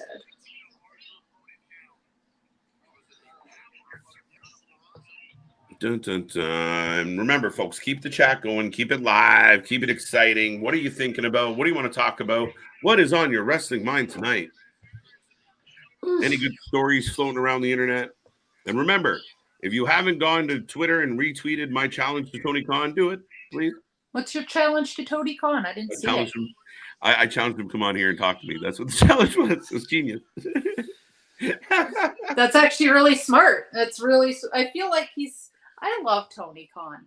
Well, that's what it is. So what I propose is he went on a bit of a rant recently about how like a lot of the pages that shit on AEW are like bots and fakes and they're not really critics. It's pretend. But there are a lot of critics of AEW out there. Yeah. But I figure as the fact that I've been a fan from day one and this channel has covered a good chunk or percentage of like every minute over the last year, 14 months, we've been live for. So why not? If that's true, if all the critics are out there, I just want to talk to him. I want to pick his brain from a fan to the guy trying to run a company as a fan. I'm curious. So if he thinks they're all bots and critics, I challenge him to let's talk about it. I triple dog dared him. I'll have to I'm trying everything. Oh my God. Somebody said he was trying to get clicks. I was like, duh. Yeah, obviously. Isn't that the point of right? Isn't that why you go live and say we have a big announcement like tomorrow? Or, exactly. Yeah, right? Okay, we're all in the same business. I got it. Oh my God. What did you think about the main event last night with Kenny and El Dragon? The match was good. I mean, it was entertaining. The fans were on the feet. Vikingo is outstanding as far as just like the guy doesn't stop. He's a machine. Yeah. And Kenny was great. Like Kenny had to be there for all of it, and he was. Oh, nice. Yeah. I really enjoyed that match, but it's chaos though. Like I keep saying, Tony has all the ingredients for like the perfect meal, but he just fucks up the order he puts them in or puts too much of one thing over the other. Right. But ended up like super overbooked by the end.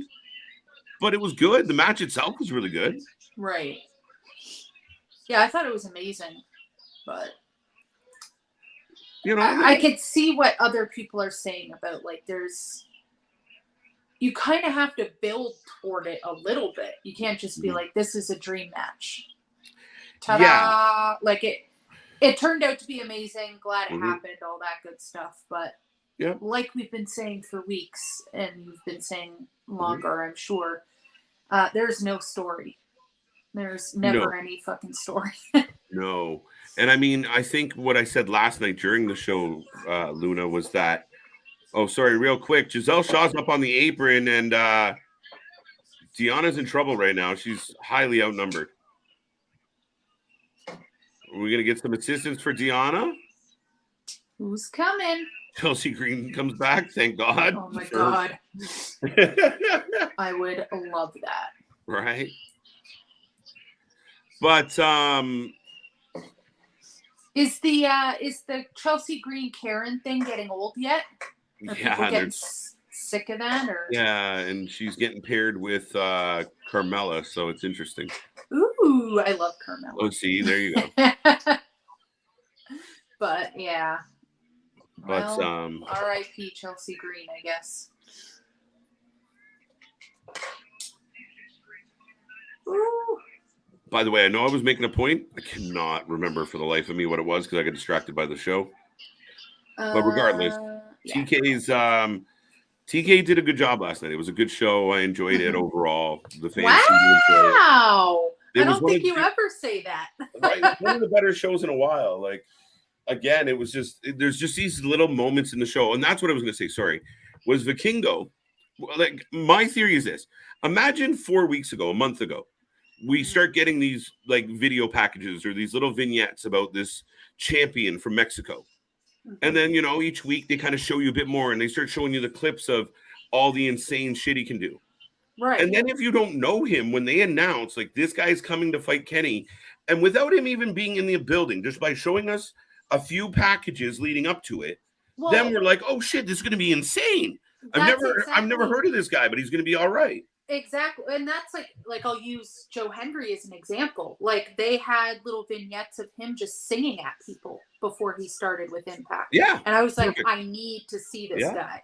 He didn't even do anything. He was just popping out of closets and singing at people. And you're like, what the fuck? Can't wait to see this guy. Yeah, the first time I stumbled on that song, and I was like, I thought I was watching an infomercial.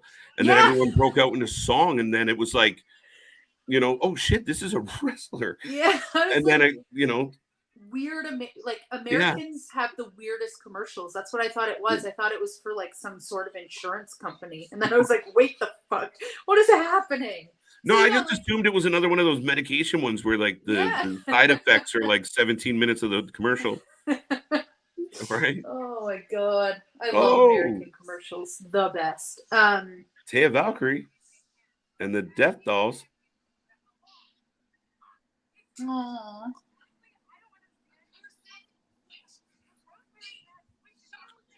Aldis is long gone from NWA. Yes. Do you see title changes on Sacrifice tomorrow night, KJ Luna? Good question. Trey Miguel's probably going to retain. Yeah, and then I think Joe Hendry's going to retain. The deal. Jordan Grace get her belt back? I think that's the one that's going to happen. Okay. Now that I know that Mickie James isn't going to retire, if it was another retirement type match, then I would not think so. But I don't know. I think Jordan Grace deserves it, but also I just feel like it's her time, you know? What is happening here? And how are they making her face blink like that? I don't know. Whoa, who's in the casket? Is it Taya? She dead? Is Impact just killing off people like Days of Our Lives? I love it. Oh, it's not Taya. Who is it? I'm behind.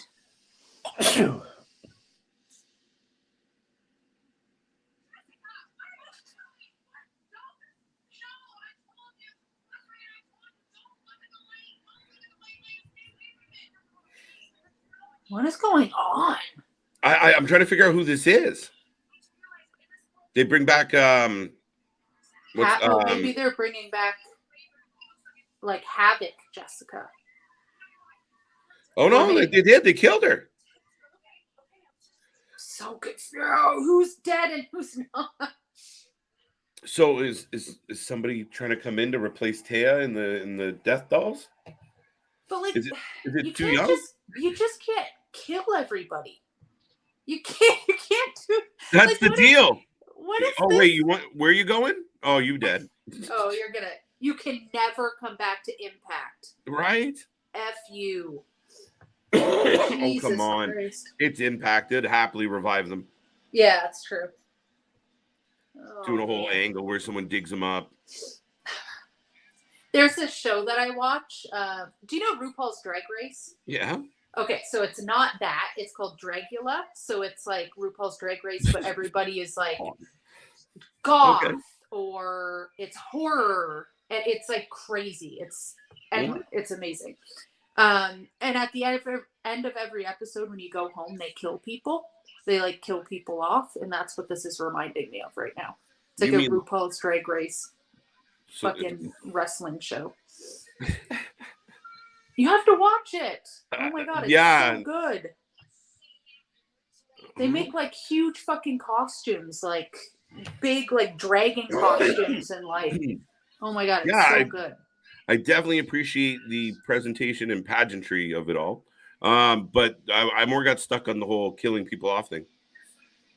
Oh, like at the end of every episode, instead of just sending people home, they make this big, long, like cinematic thing where they like kill people off. Okay. It's giving me Impact vibes. It's not just sashay away and that's it, no. right? No. Like throw them in like a vat of acid and stuff. It's so fucking weird. Oh, but I did meet Masha Slamovich. You met her? The new GCW World Champion? I did. She's very small in person. Very small. But anyway, yeah, I have a picture with her on my YouTube. There you go. My YouTube. There you go. But yeah, she was super nice. And if anyone wondered what happened to the Coppertone baby when it grew up, there it is. Pull a butt cheek out. That's fine. Right. And here comes Hardcore Country. Oh, man. Thomas. Thomas Dreamer. Oh, I feel so bad. He seems like such a nice guy. He just... No. I can't listen to him. It's hard. It's like when somebody brings their really nice dad to the party, you know? You're like, oh, he's here again. Right? And the whole time you're like, Dad, don't talk. Just chill. And then just the whole time he's like, and know what else? And you're like, fuck. Go home. That outfit. Oof. Mickey.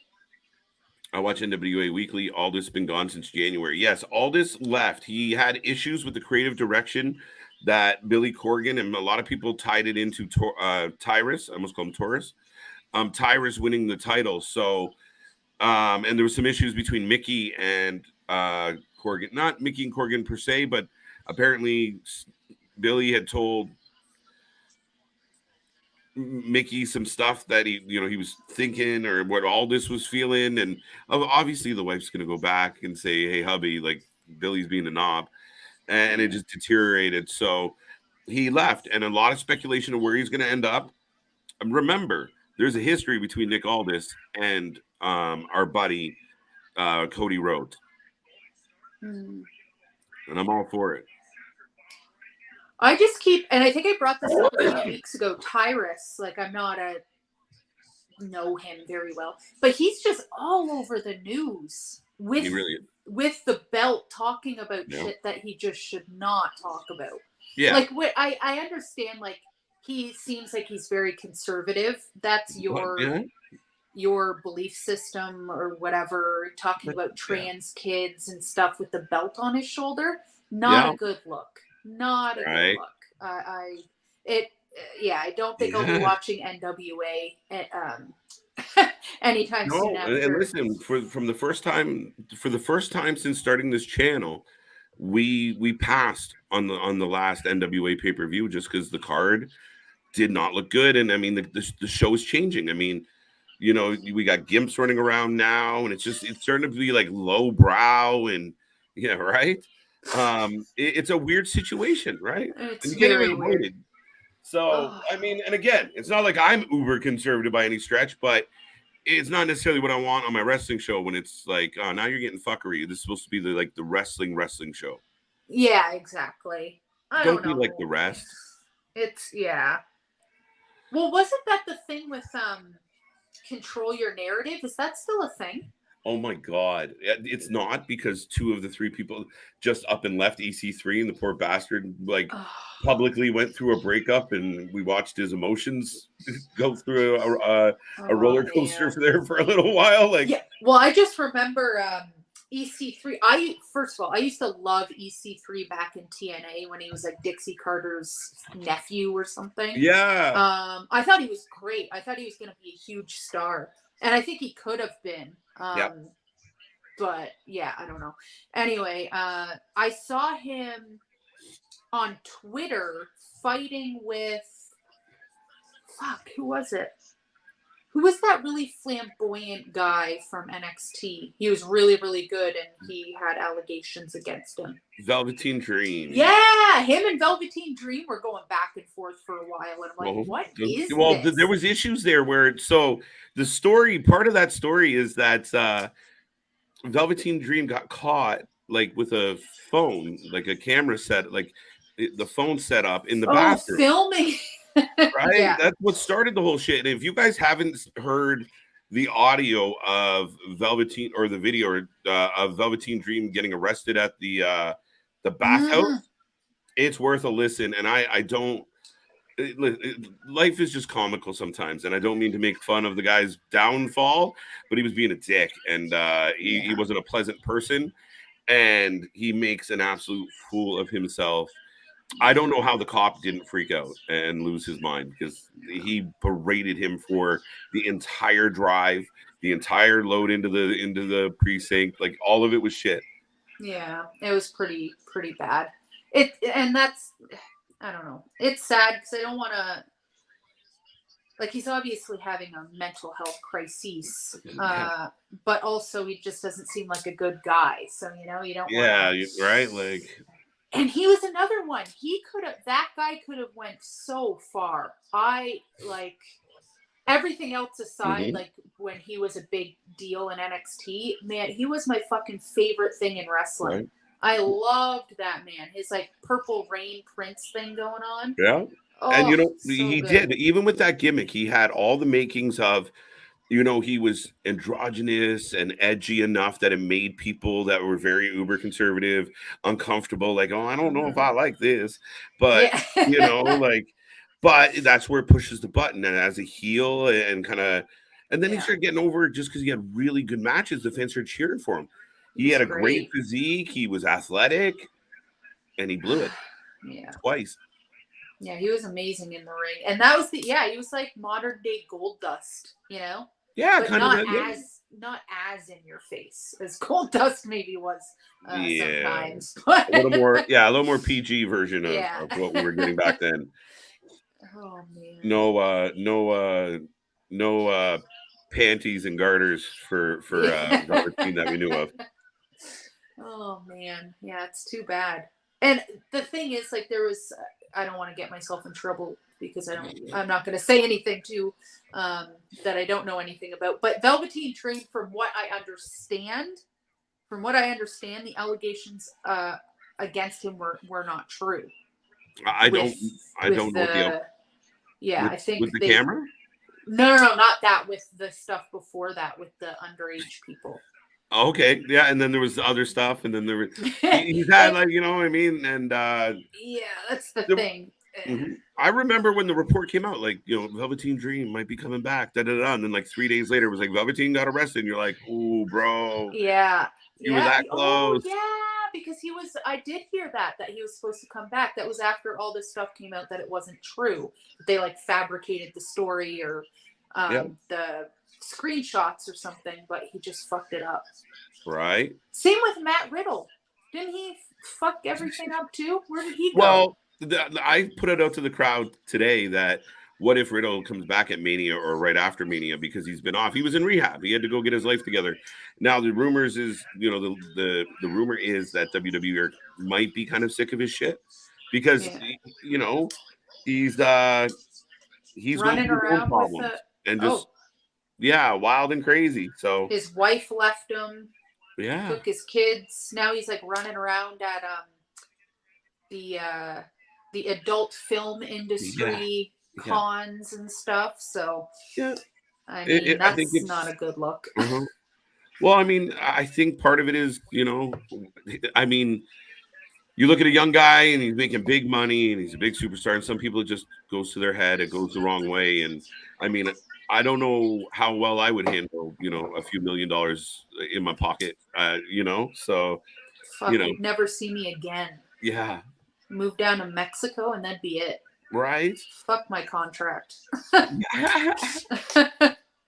Right now, Bully and Tommy are in the ring, and Tommy hits a cutter. Oh my god. Slamovich. I'm so thrilled for Slamovich winning that title. Okay, do you want to know what happened at GCW? Another thing that happened at GCW that really upset me? Nick Gage came to Canada. Do you think he showed up in Toronto? No. Do you think that I actually cried? Yeah, no. Sure. Oh my god. Boo-hoo. One of the wrestlers that was in the show. I'm going to tag him in a post. I'll know him if I see him. He's like a very tall, skinny guy, and he said he worked under. Fuck, he was in the show. He was in the tag match, and he said he worked under Nick Gage. If I see him, Mance? I think no, Mance. Not Mance. No. Who else? Tall, skinny guy. Really young guy. Yeah, he looked ponytail. Little ponytail. Jordan Oliver. No. Fuck. I'll get his name in a second. I don't think Nick Wayne has a ponytail. No. Get the tables. Sorry, Luna. And he's like, he was standing at the front, like saying goodbye to people. And I'm like, is Nick Gage? And I didn't know who this guy was. And I'm like, so Nick Gage actually isn't here? And he's like, no, I'm sorry. And I'm like, okay, that's like whatever. And he's like, I started talking to him because I thought he was the guy giving us our jackets. Oh. I felt so bad, but I didn't say anything. And oh my god, I was like, oh, sorry, I'm not wearing my glasses, I guess. My bad. Oh my god. I don't know. I'm not gonna lie to you. I have no idea who you are, sir. It was. Let me get his name. Watch him be like huge in GCW too. Oh, Tommy Dreamer gets pinned. Clearly the weak link in the tag team between him and Mickey. She is out. Dreamer done. God. Boo. Boo. Tomatoes. No. Riddle's gimmicks. Listen, it at times could be dumb, Riddle, but I mean, it wasn't all bad. And RK Bro ended up getting over. Oh, Mash is beating the shit out of Mickey. Oh, no, not really. Just tossing her in a bully. Oh, we're getting a table. So they are going to beat the shit out of her. I don't even know what I say anymore. Oh, no. But you know what I really liked with Riddle, and I think there's an opportunity? When Riddle turned on that angry Riddle, and you saw a little bit of the mean side of Riddle, that fighter side of him. Yeah. With that, I was like, do more of that. That was fucking excellent. Yeah, when he was doing this stuff with Seth Rollins. Yeah. Oh, and they were just dragging each other. I loved that. Yeah. I really like Matt Riddle. I really do. I just feel like he's going down a wrong path right now. And the whole thing with Mandy Rose and what she was doing on the side, I feel like him running around in that circle is just as bad. You know what I mean? That's a valid point, to be honest. Oh, shit. So Jordan Grace saves Mickey James, goes to spear Bully, and spears Mickey James. So mission failed.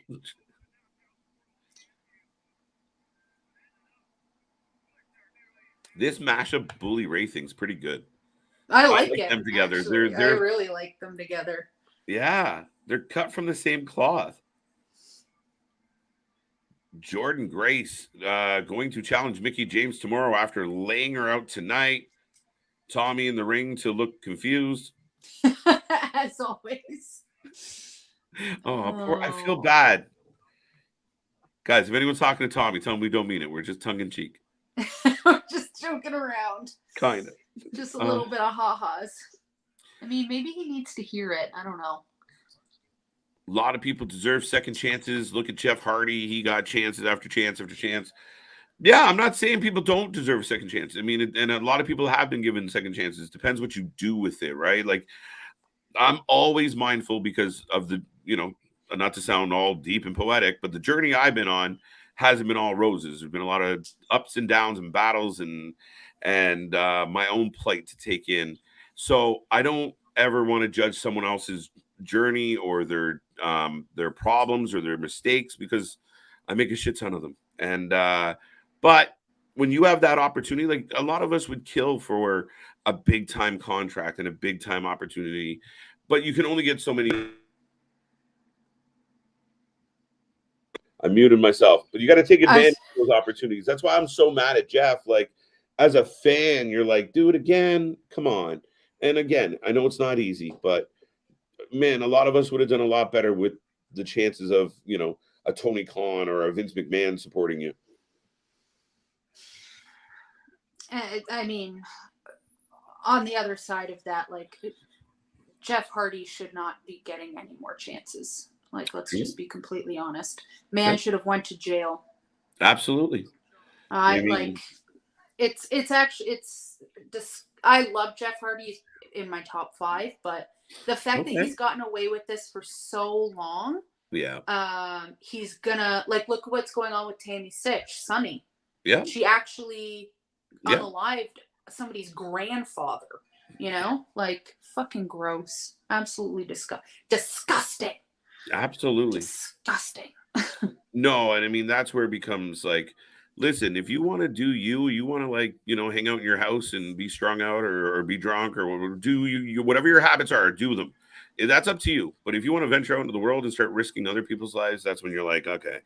Especially when you have kids of your own at home. Yeah. Do you know what I mean? Like, absolutely not. And here's the person I thought that was giving me my jacket. Jordan Oliver. I said Jordan Oliver. Oh, you did? His name is Jordan. Yeah, that's the guy. Yeah. I thought he was the jacket guy. Oh, man. He's a hell of a wrestler. No, absolutely. He tag teams with Nick Wayne, but he's young as hell. Yeah, he's like, he honestly was so nice considering I had no idea who he was. He was just like laughing and like, he's like, okay. Yeah, he's 23. He's a baby. But he was so nice. So nice. Oh my God. He was like one of the best parts of the show. Even though I don't remember anything about it. Sacrifice does look really good tomorrow night. Kenny King, so PCO, good. Giselle, Deonna Purrazzo, Mickey, against I just said her name. Jordan, Grace. The only interesting part is we're getting a 6-man tag instead of like a title match. Yeah. There we go. Next week, listen to this. Miyu Yamashita is going to be there. Never seen before. They're going to play a recorded Will Ospreay homicide match, I think, because Ospreay's hurt now. Oh yeah, what happened to him? He hurt his arm in his match against his fellow buddy from Aussie Open. He had a banger of a match and he got hurt. So they're going to air a repeat of Ospreay versus Homicide, which is going to be great. And they're giving us Kenta versus Josh Alexander in place. Or sorry, Kushida. Mm-hmm. That really sucks. A little bit. It's going to be great, but, Kenta versus Minoru Suzuki, Tanahashi versus Mike Bailey. Ding, ding, ding. Let's go. This is going to be so good. Moose be versus Jeff good. Cobb. Woo! Bullet Club, Aussie Open, TMDK, MCMG. Man. Next week's gonna be fun. Yeah, I'm so excited for that. Bullet Club, Aussie Open, TMK, and MCMG. Let's go. That was a lot of letters. Holy Right? shit. Is what's his fucking name again? Aiden English? Aiden English. Rusev Day? Is he Rusev Day? That's what I was Rusev looking Day. for, actually. Is he ever coming back to wrestling or no? Like, have you heard anything, or he's just retired? Right? I don't know. Like, I truly, and maybe someone else out there, I just never took the time to. I don't know if his absence was due to injury or he just found something that worked for him. He's great on commentary. He is. I really like him on commentary. Yeah.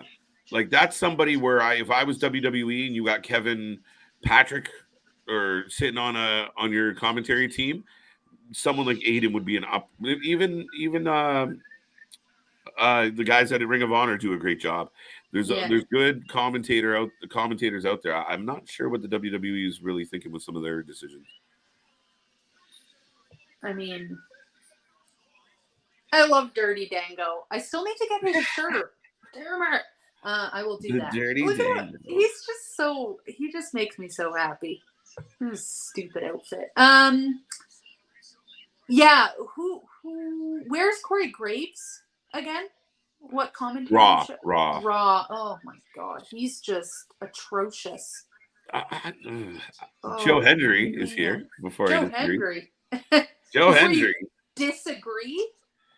I like Corey. I do. I think Corey could be better. I think one of the problems Corey ran into is he's trying to be like that.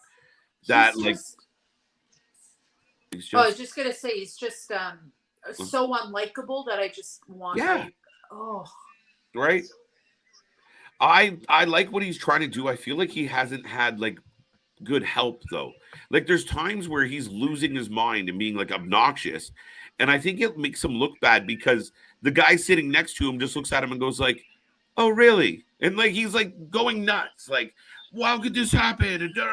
And the partner's not playing it at all. No, so he looks like a knob, right? But yeah, I think he's all right. I mean, I don't know. Anything's better than Excalibur. True. Excalibur, really? I don't mind him. I can't handle him. He says "tope si asita" too many times. I can't. A little, right? A little. Too many. One too many times. Where is the channel? Oh no, sorry. He was shouting out Resident Evil. Congrats, Resident Evil, on 700. Glad we could give you a shout out, buddy. Joe Hendry, Dirty Dango for the win. There you go.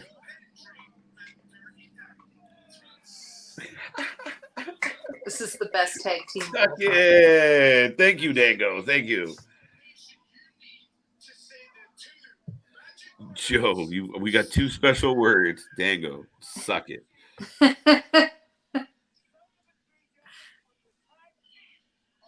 Is this a tag team? Should this be a tag team? Yeah.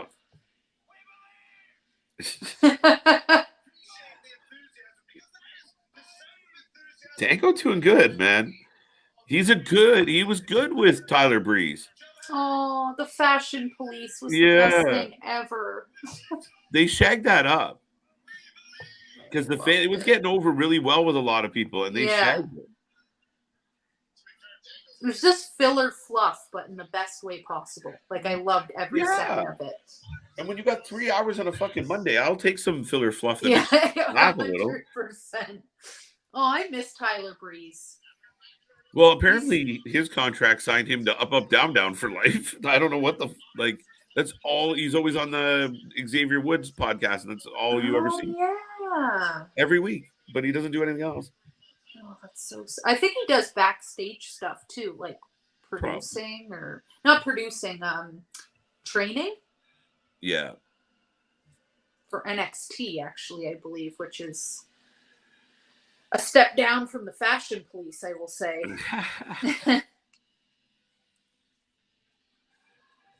One of my favorite entrances in all of wrestling. Moose is entering the building. Oh, yeah. His music just, and Uh, the lighting. Oh, it's so good. I love Moose. He's great. Moose versus Jeff Cobbs. Oh, that's the wrong show. That's, Why did I start touching things? I don't know. You're muting yourself, mixing around the graphics. My ADD kicks in. I start poking at shit. Oh, okay. Moose with the facial hair come through. Did he always have facial hair? Mostly so. not often. He kind of reminds me of like the evil twin of like Terry Crews. You see, like just the jacked, like bald. That is one of my favorite things I've heard all day.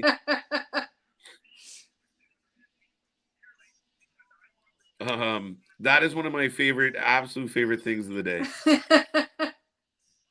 I love Terry Crews so much. Oh my god, him in White Chicks is the best thing ever. Yeah.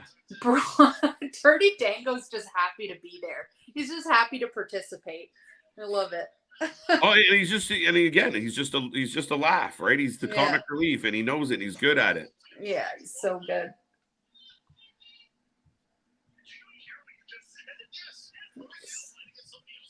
Oh, so we're getting we just saw Rhett Titus on Ring of Honor, and now he's here on Impact. Life's confusing.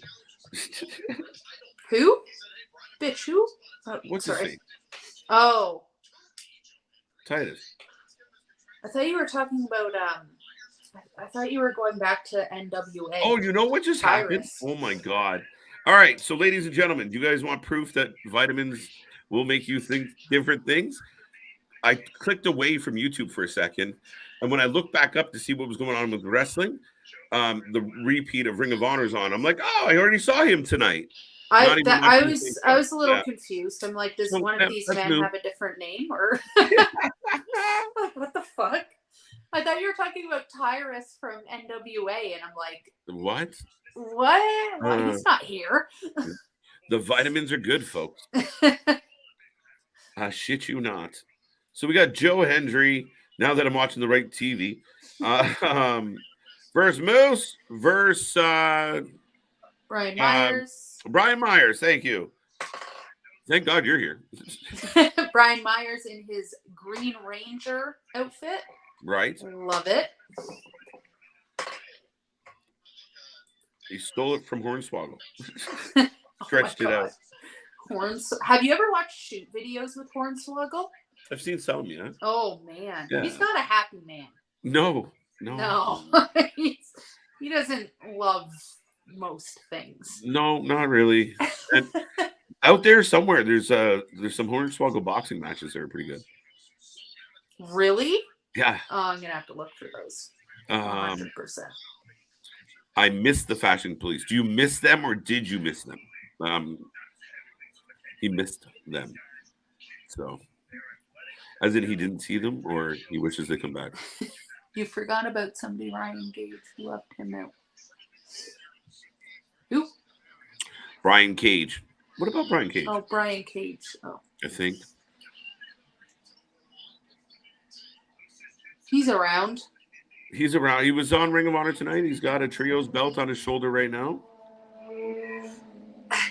Dango's doing suck it. Is he?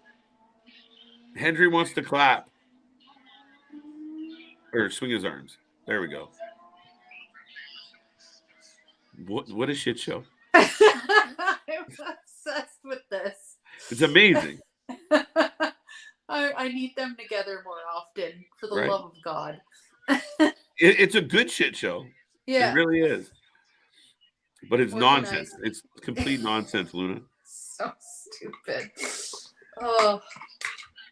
It doesn't matter how old you get. The suck it will always be funny. Like, it always. Will be. Right? It's like always funny when you get like a little cousin or a nephew to do it. Like, it's fucking hilarious. No, it's still, I mean. Oh, God. The scissor me daddy thing, I think, is going to make me laugh for the rest of my life, too. They hit fucking gold with that shit. Yeah. Do you feel like they've kind of let it fade out though? They don't do it as much, right? Right? They kind of forgot it happened. Like, Yeah. it's got a little quiet. That's so sad. It'll come back. Ring of Honor is better than Impact. Maybe. Nothing is better than Impact. There you go. Impact's been really good tonight. Your mama's cooking isn't even as good as Impact. Boom! Oh.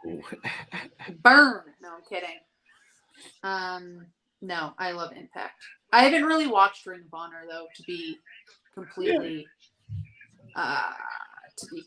honest with you. And I think that's because WrestleMania is coming up, so I am watching a lot more WWE and complaining about it, but I'm watching a lot more of that, and then AEW, and then this. Ring of Honor is going to have to wait until I... If Cody Rhodes wins the championship, then I just probably won't tune into WWE ever again. No. Ever again. For a while, I might have to sit it out. Listen, I quit NXT. That's as far as I've gone so far. I couldn't do NXT anymore. I like Impact better than I like NXT most weeks. I can't handle the terrible fucking after school special acting they put on NXT. Oh my god! Is it kind of Joe Hendry and Dirty Dango for the win? Yeah. Yeah, probably. Is it like a soap opera, literally? NXT? It can be at times. They're doing a lot of like backstage skits and like like the you got these cowboys and they're like good looking young men, but they like get all nervous and fumbly around the girls and it's embarrassing. Like I don't want to watch this is supposed to be about like adults, right? And they're fighting like teenagers and they got like a little locker room set that they all use, like they're at Saved by the Bell. Like it's fucking nuts. I gave up. Man. Yeah, that's awkward. I quit. I quit. I'm going to Thursdays. But then you have nothing to do on Thursdays, so it's great, right? Kind of? No, I like it. Yeah. Or Tuesdays. I'm good with it. Tuesdays, I get a night off. Yeah, there you go. I get to chillax one night. One night. One night. I am very excited for... Have they announced what the main events are for WrestleMania before I ask this question? No, and I mentioned earlier that I was going to talk about it, but they haven't really committed. Like we all assume it's going to be Cody Roman night 2 for sure. Yeah. It's night 1 that's been highly contested at this point. It's either, to me, I think it should be the tag match. Yeah. That makes the most sense. But other people are saying Rhea Ripley and Charlotte. So well, yeah. And like a lot of people were debating on the merits of it. Like, should it be they get the main event just because the women deserve one too? Yeah, see? From a lady, I like it. Yeah, as a woman, I don't feel like giving us something just because we're ladies is fair, Right. I feel like that's more insulting, I feel like because going to watch Rocky 3, not 1, not 2, part 3. Yeah, I think because the Bloodline storyline has been such like a impactful storyline within wrestling over the last how many years. Like it's beautiful. It's so well done that I think having just the Usos and Sammy and KO and then the championship makes the most sense. And sorry, ladies, you didn't do that as well this year. It's just that's the way it goes sometimes. Right. So you as a female wrestling fan are not offended that women do not get one of the 2 main event spots. No, not at all. Thank you. I feel like very reasonable. Yeah, like it is what it is. And I feel like there have been such great women's wrestling on WWE recently. Yeah. Mm-hmm. They're doing a lot better. That it just where you are in the card doesn't really affect anything. Like, you still could be match of the night just because you're not on the main event or the. Yeah. So I don't know. It doesn't really matter, but I don't. Mm-hmm. That being said, I don't think they should be either. No, but again, when you have a matchup that like there's a big build and everyone's been into it, like when Becky was the man, the hottest thing in wrestling, main event WrestleMania, absolutely perfect, no problem. Yeah, oh yeah. It's on you do it on the merit, right? Like, and like you said, the bloodline story's been everything for wrestling or for WWE especially. Yeah, exactly. So I feel. Oh, damn it! I'm wrong. Did anyone even make a prediction on that one? I said Joe Hendry, which you just lost. Yeah. But I you know what? I should have voted against him because he's gonna win tomorrow night. Yeah. 100%. Joe Hendry? Yeah. Yeah, he's gonna beat Myers. So yeah. There you go. I love how Moose is just out of there. Moose like bye. All right, I'm done. But you know what? Jim Cornette, I'm going to give the man credit, but he actually had a suggestion. I thought, okay, that's the solution. That's a compromise. That Charlotte and Rhea are the main event of WrestleMania Night 1, and after that match ends, it's going to be the Usos versus Sammy and KO, but it's a lights out match. It's a unsanctioned match. It's you can main event with that tag match and let it be the after hours match. Technically, I was like, okay, feels like a compromise. Technically, the ladies were the main event, but they're going on last, so we're all happy. I feel like that's a bit of a cop out, though. Yeah, Luna and I having my shit. All right, worth a shot. I mean, all right, Jimmy Cornette. I mean, I could see how that would make sense, but I just feel like, fuck it, you're not the main event. It's just not how this is rolling this year.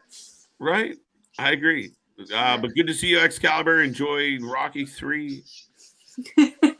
Taking the DeLorean back to 88. We are pro wrestling. I've always believed best stories should always main event, bloodline, main event, both. Yeah, exactly. Amen. What else we got? Last, Cody Rhodes at Mania and Roman Reigns won't be back into SummerSlam. It's possible. It's possible that Roman goes on a nice little vacay. I mean, the man does deserve it. I will give him that. I just don't want him to lose either. So. Right. But. Josh Alexander's coming out. Yes, Toronto. What's up? What's going on? Unfortunately, it's going to be Charlotte Flair and Rhea Ripley main event of night 1. I mean, don't you want to put your athletes or your performers in the best position possible? If you feel like people are going to be, not thrilled with this being the main event, I mean, at what point do you go, you know what? It shouldn't be there. People want something else.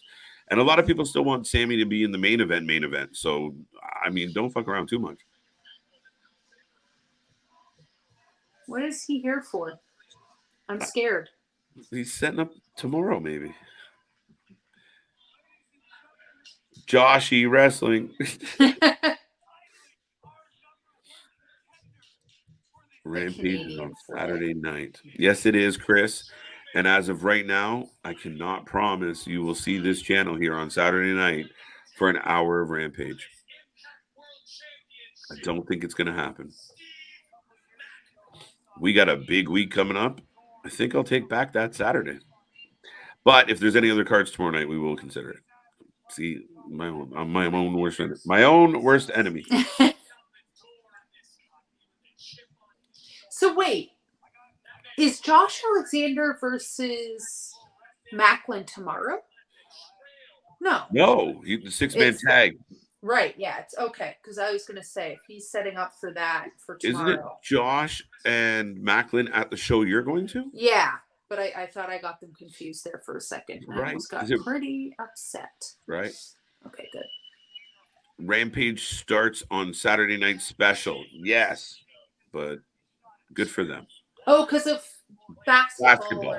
Yeah. It was like last week. It was on at 11. We stayed an hour after GCW before Rampage even started, and it was a mistake. It wasn't worth staying up as late as we did. It wasn't worth it. For Rampage? Yeah. I don't know. I don't know anybody that watches Rampage. Shit. To be honest, I think I've watched since Rampage became a thing. I think I've watched 2 episodes. Right. Which I feel bad, but like. Right. Hey, it is what it is. The show's not great, and then it's on Fridays at like 10, isn't it? Yeah. No, I'm not watching that. CM Punk. Yes.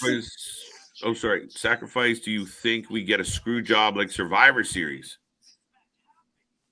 For what? I don't know. I think no. I don't know what match I mean the main event, probably not. No. Cody Rhodes wins at Mania and Roman Reigns. We got that one. But the Rumble winner, half the time throughout history, doesn't go last. No, they almost always went last. The main event. It means you won the main event spot. It's all in the wording and shit, but I don't really care. I see Steve G's point about the women deserve the main event.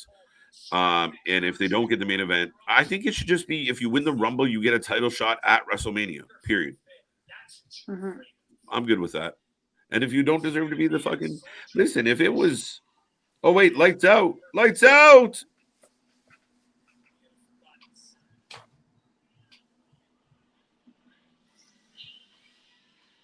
Ooh.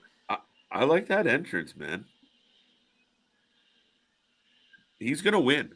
He's going to beat Josh Alexander in Canada. In Toronto. In his home city. It's happening, isn't it? I feel like it might. His entrance is really nice. That's a really wicked cool, entrance. The Heat. See, this is another theory: is that the tag match would be on the same night. It most likely will open WrestleMania Night 2.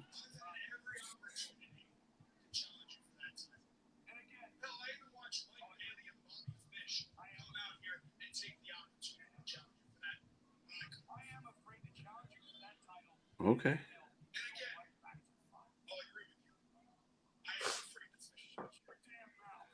Oh, wow. All right. We watch it every week, Sonic. We do. I wish I didn't, but we do. What do you think about the chances of CM Punk actually coming back to AEW? Because it seems like he's sprinkling things out every once in a while. And FTR came back, and I know that they, at least Dax, right, and CM Punk are pals. Yeah, they're pretty tight. They're pretty close. And I said, like, from day one, that kind of has to be the case. Like, there has to be. It's so funny. They're showing like these clips of Josh throughout history watching. Sorry, Macklin throughout history watching Josh win.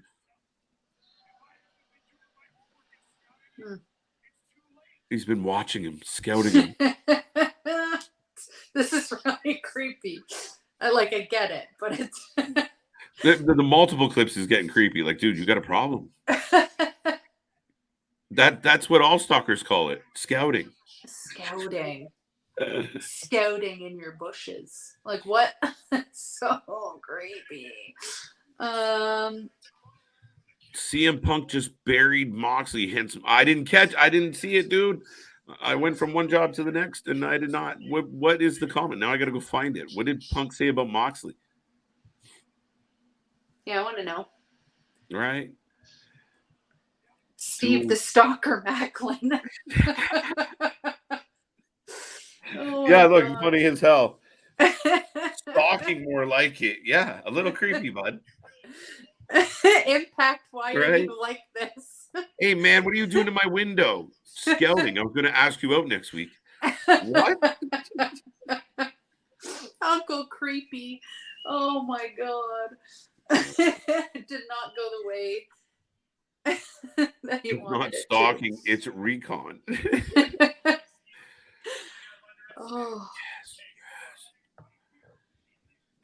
Do you think Rachel returned the Impact Wrestling? Do you think Who's Rachel? Roxy? Rachel? I don't know. I'm high. It's late. What are we doing? And Punk said Moxley refused to do the job to him. Moxley instead proposed doing a Rocky 3 type story, and Punk hated it. I've never seen Rocky 3 in my life, so if somebody wants to wrap that up for me in a bow, that'd be great. Essentially, Rocky is like the protected champ, and he gets soft because he's rich and famous, and Mr. T is ready to go, and he's all pumped, and he's from the streets, and he's working out hard, and he's trying to make a living. So he destroys Rocky and gives Mick a heart attack, and then Rocky's got to find his roots and get better, and so that's kind of what they were trying to go with. I'm trying to figure out, would Punk be Rocky and Moxley be Clubber Lang? Mox is Clubber Lang? That's fucking hilarious. Mox is Mr. T. I don't know. What's up, TK? TK's back in the house checking on us. Maybe that is TK scouting us out because I challenged him to the top.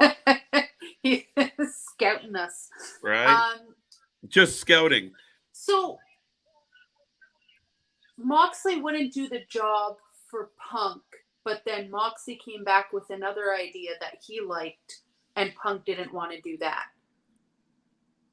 If he dies, I guess I don't know. I'm gonna. So I don't follow. Yeah, I don't know. Anyways, it just seems like they both didn't agree on how the storyline was going to go. So that both doesn't surprise me. Caught like a little hissy fit. Punk's like, let's do some wrestling moves, and then we'll do some holds, and we'll get the crowd into it. And Moxley's like, let's bleed, and they're like, we can't work. This is not going to work. Jesus.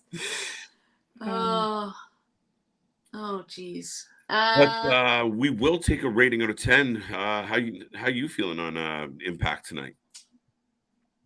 We talk a lot through it. Yeah, we talked through that one a lot. I really liked the ending of that episode.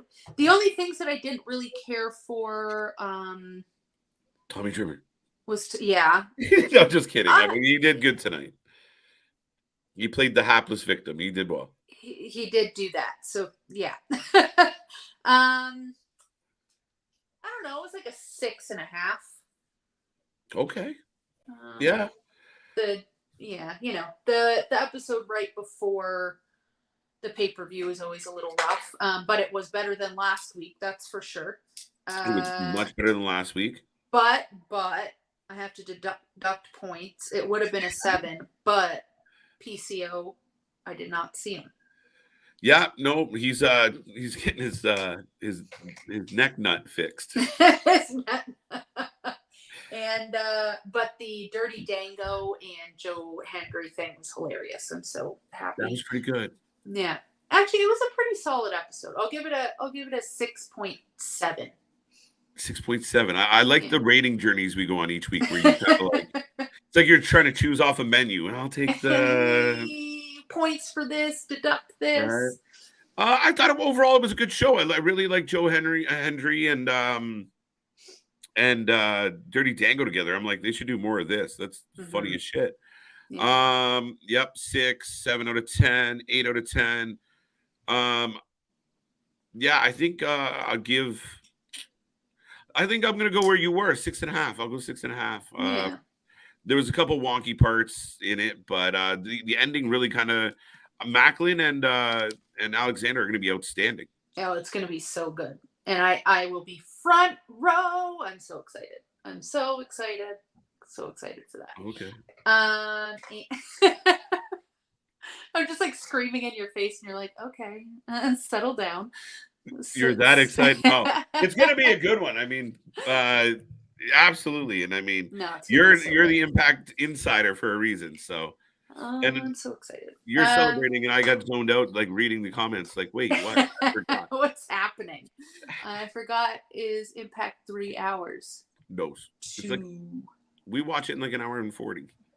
Yeah, because we watch it on YouTube with no commercials.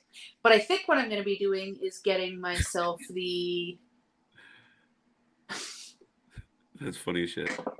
I give it a 10. Oh, Chris, you're gonna get yourself the the package, the Impact thing on YouTube. okay. So I think it's like $80 for the year. You get all the pay-per-views and stuff. Cool. That's my birthday present to myself. There you go. Because I'm a loser, and I love it. What's your birthday? July, Canada Day. Oh yeah, I knew July that. I think 1st. Yeah. Two July babies. Yeah. You're a Cancer too, right? No, Leo, first day. You're on the cusp. I'm on the cusp. The cusp. Right. But yeah, overall, that was a good show. I'm super excited for tomorrow. Super excited for the future pay-per-views not being on Fridays. That will be very exciting. Yeah, like these Thursday and Friday shows are killing me. Peraza was great. Yeah, I think I'll go 6.5 Impact. And I'll go 6.5. I'm gonna just be lazy tonight. 6.5 on both shows. They're pretty good. Ring of Honor didn't wow me. Cheeseburger took a beating. That was kind of fun. But that's about it, folks. Punk also called Jericho and Meltzer a stooge. Well, that's a true story. I mean, see, does that mean Punk is like maybe Punk is coming back? That's how he's gonna come back, is just come back shitting on everybody. Like that's kind of what he needs to do, right? That's what we expect from him. He's good at it. He's funny when he shits on people. I enjoy it. Start pipe bombing on Tony. Start pipe bombing on the Elite. Start pipe bombing on everybody. I mean, I feel like we could, he could help us take Chris Jericho's ego down a little bit. Chris, your mom's birthday is July 1st. Yes, it's the best birthday. There you go. You need a small nuke to take out Jericho's ego at this point. Jesus. Oh man, I do love me some Chris Jericho, but yeah, he needs to calm down. KJ, no offense, but you look like Kevin Owens. I like Kevin Owens. You're not the first to mention that. I've been accused of being his doppelganger, and people always accuse me of leaving the show when he showed up on TV, but it's happened a couple times. Yes, I've got that comparable. Well, I don't see it. I'm like, you got to cut the beard off, I think. No. Maybe if I just take... No, absolutely fucking right? not. The glasses short off. I got to take the glasses off and put on a wig. Better tonight. I gave it a 10+. Mick, you're very generous. I need to be your friend at Christmas time. Seriously, man's in a really good mood. Right. Dude, it's weird that they made an Instagram post and then deleted it. Not sure. Yeah, see, I think they're just fucking with us, trolling us, playing us. That's what they do with the IWC, because they know every time they drop a breadcrumb, everyone goes nuts over it. They start scrambling for the crumbs. Yeah. Playing with our emotions. It's so bad. I really want CM Punk to come back. That would make my entire fucking year, to be honest. Yeah, no, I completely agree with you, Luna. I mean, if they can turn all the bullshit into money, then all the bullshit doesn't matter anymore, right? Like it doesn't become a big point. If you turn it into something really worth it, and I'd love for them to come out one day and be like, there was no fight. We completely made up the whole fight. No, Punk blew out. Yeah, like there's been no proof of an investigation. There's been no reports about the truth. It's all like, we can't talk about it. Imagine it came out one day. They were like, listen, Punk blew his trap, and we had to figure out how to kill 7 months. So we did this. Like, here's the thing. The story's so ridiculous about like the dog. Somebody's dog biting Kenny, and Kenny was just trying to save the dog, and like, I don't know, the story's so over the top that maybe you're right. Right. Maybe you're right. And then I remember somebody bit Kenny as well. Yeah, it what was his name? CM Steel. Yeah, he bit Kenny. I think the dog bit Kenny. Like a fight broke out. Kenny apparently wanted to save the dog. Everyone else wanted to fight. There's rumors. Like I mean, it was like, the Bucks walked in the door so politely, like, excuse me, sir, did you have some issues? And then other people were like, there was 12 of them. They kicked the door in. They punted the dog. Like, I want to know the truth. I want the behind the music on this whole bullshit. I know. I'm gonna need it. It's gonna be on the dark side one year. Is dark side still a thing? Yes, they will be back. As far as I know, I think they're in the process of making the next season. I love that show. Right. I think Nick will convince you to do Bloodsport on the 30th. I don't know if we're going to do it on the 30th. We might do it on the 2nd. I love Bloodsport. Last year was one of the best shows. Moxley and Oni Lorcan tore it down, but it's on at the same time as Multiverse of Matches and fucking Impact and Ring of Honor. It's a Thursday, I believe. So that's a tough show. We'll see. We'll let you know, Damien. You might want to do it on the Sunday so we can focus on it. TK. Do you want to see Goldberg in AEW? Me? Yeah. You know what? I would have said no, but what you said earlier, if you were to come for like one-off. Yeah. I don't know why. That actually, I like that. I like that a lot. For just like. Goldberg versus the Big Show. Oh, see? It'd be great just for one time. The last ever jackhammer he does is on the giant Big Show. Go out with a bang. I would pay a lot to go to that show for sure. Yeah, one more time. Like, I don't want to see him have a run. I want to see him like go away. Not. Yeah, I don't need him. I don't need him doing the Jeff Jarrett and coming out every episode. I don't need that. Because Punk. Yeah. They knew Punk was hurt. Mm-hmm. He's just agreeing with my conspiracy theory. That's funny. All right, bro. I see you. Punch the dog. You punched the dog. This is how rumors get started. KJ, who's your favorite Canadian wrestler? Luna Havoc. No. I was like, wait, what? Right now, I think it's. I mean, it's so hard. I love Sammy and KO. Obviously for what they're doing. Josh Alexander is a stellar Canadian. Taya Valkyrie's like we just saw her go to AEW. Josh Alexander might be my fave overall, like as far as a wrestler goes. But how do you go against KO? Like, I mean, apparently I look like KO. I can't vote against them. Yeah, you can't. Roddy Piper of all time, because we have talked about Canadian wrestlers before, named every single one, and totally forgot about him. So off to New Japan. Yep. I think everything's a work. I think everything's a work too. That's my problem. I'm skeptical. I thought Cody's Tech was a work the whole time. I'm like, it's fake. They put makeup on his chest. Oh, you were one of those. I was like, fuck off. This is too convenient. No, I was wrong. Goldberg versus Wardlow. There you go. Oh, I love that. Will Goldberg let someone go over Goldberg on his final match? Like, will he be the guy and take the loss on his way out? No. I don't think so. No, absolutely not. Instantaneously, nope. Didn't Ric Flair win his last match too? Yes. He did. Yeah. I mean, it was a tag match, but still. Yeah. No, I was like, there was no way that Flair was going down. Like and that's like a Goldberg situation too. There's no fucking way. Yeah. No fucking That's why they booked Jeff Jarrett lethal, because they didn't give a fuck. If it was some young guy, he'd be like, I don't want to, can I go over? Yeah.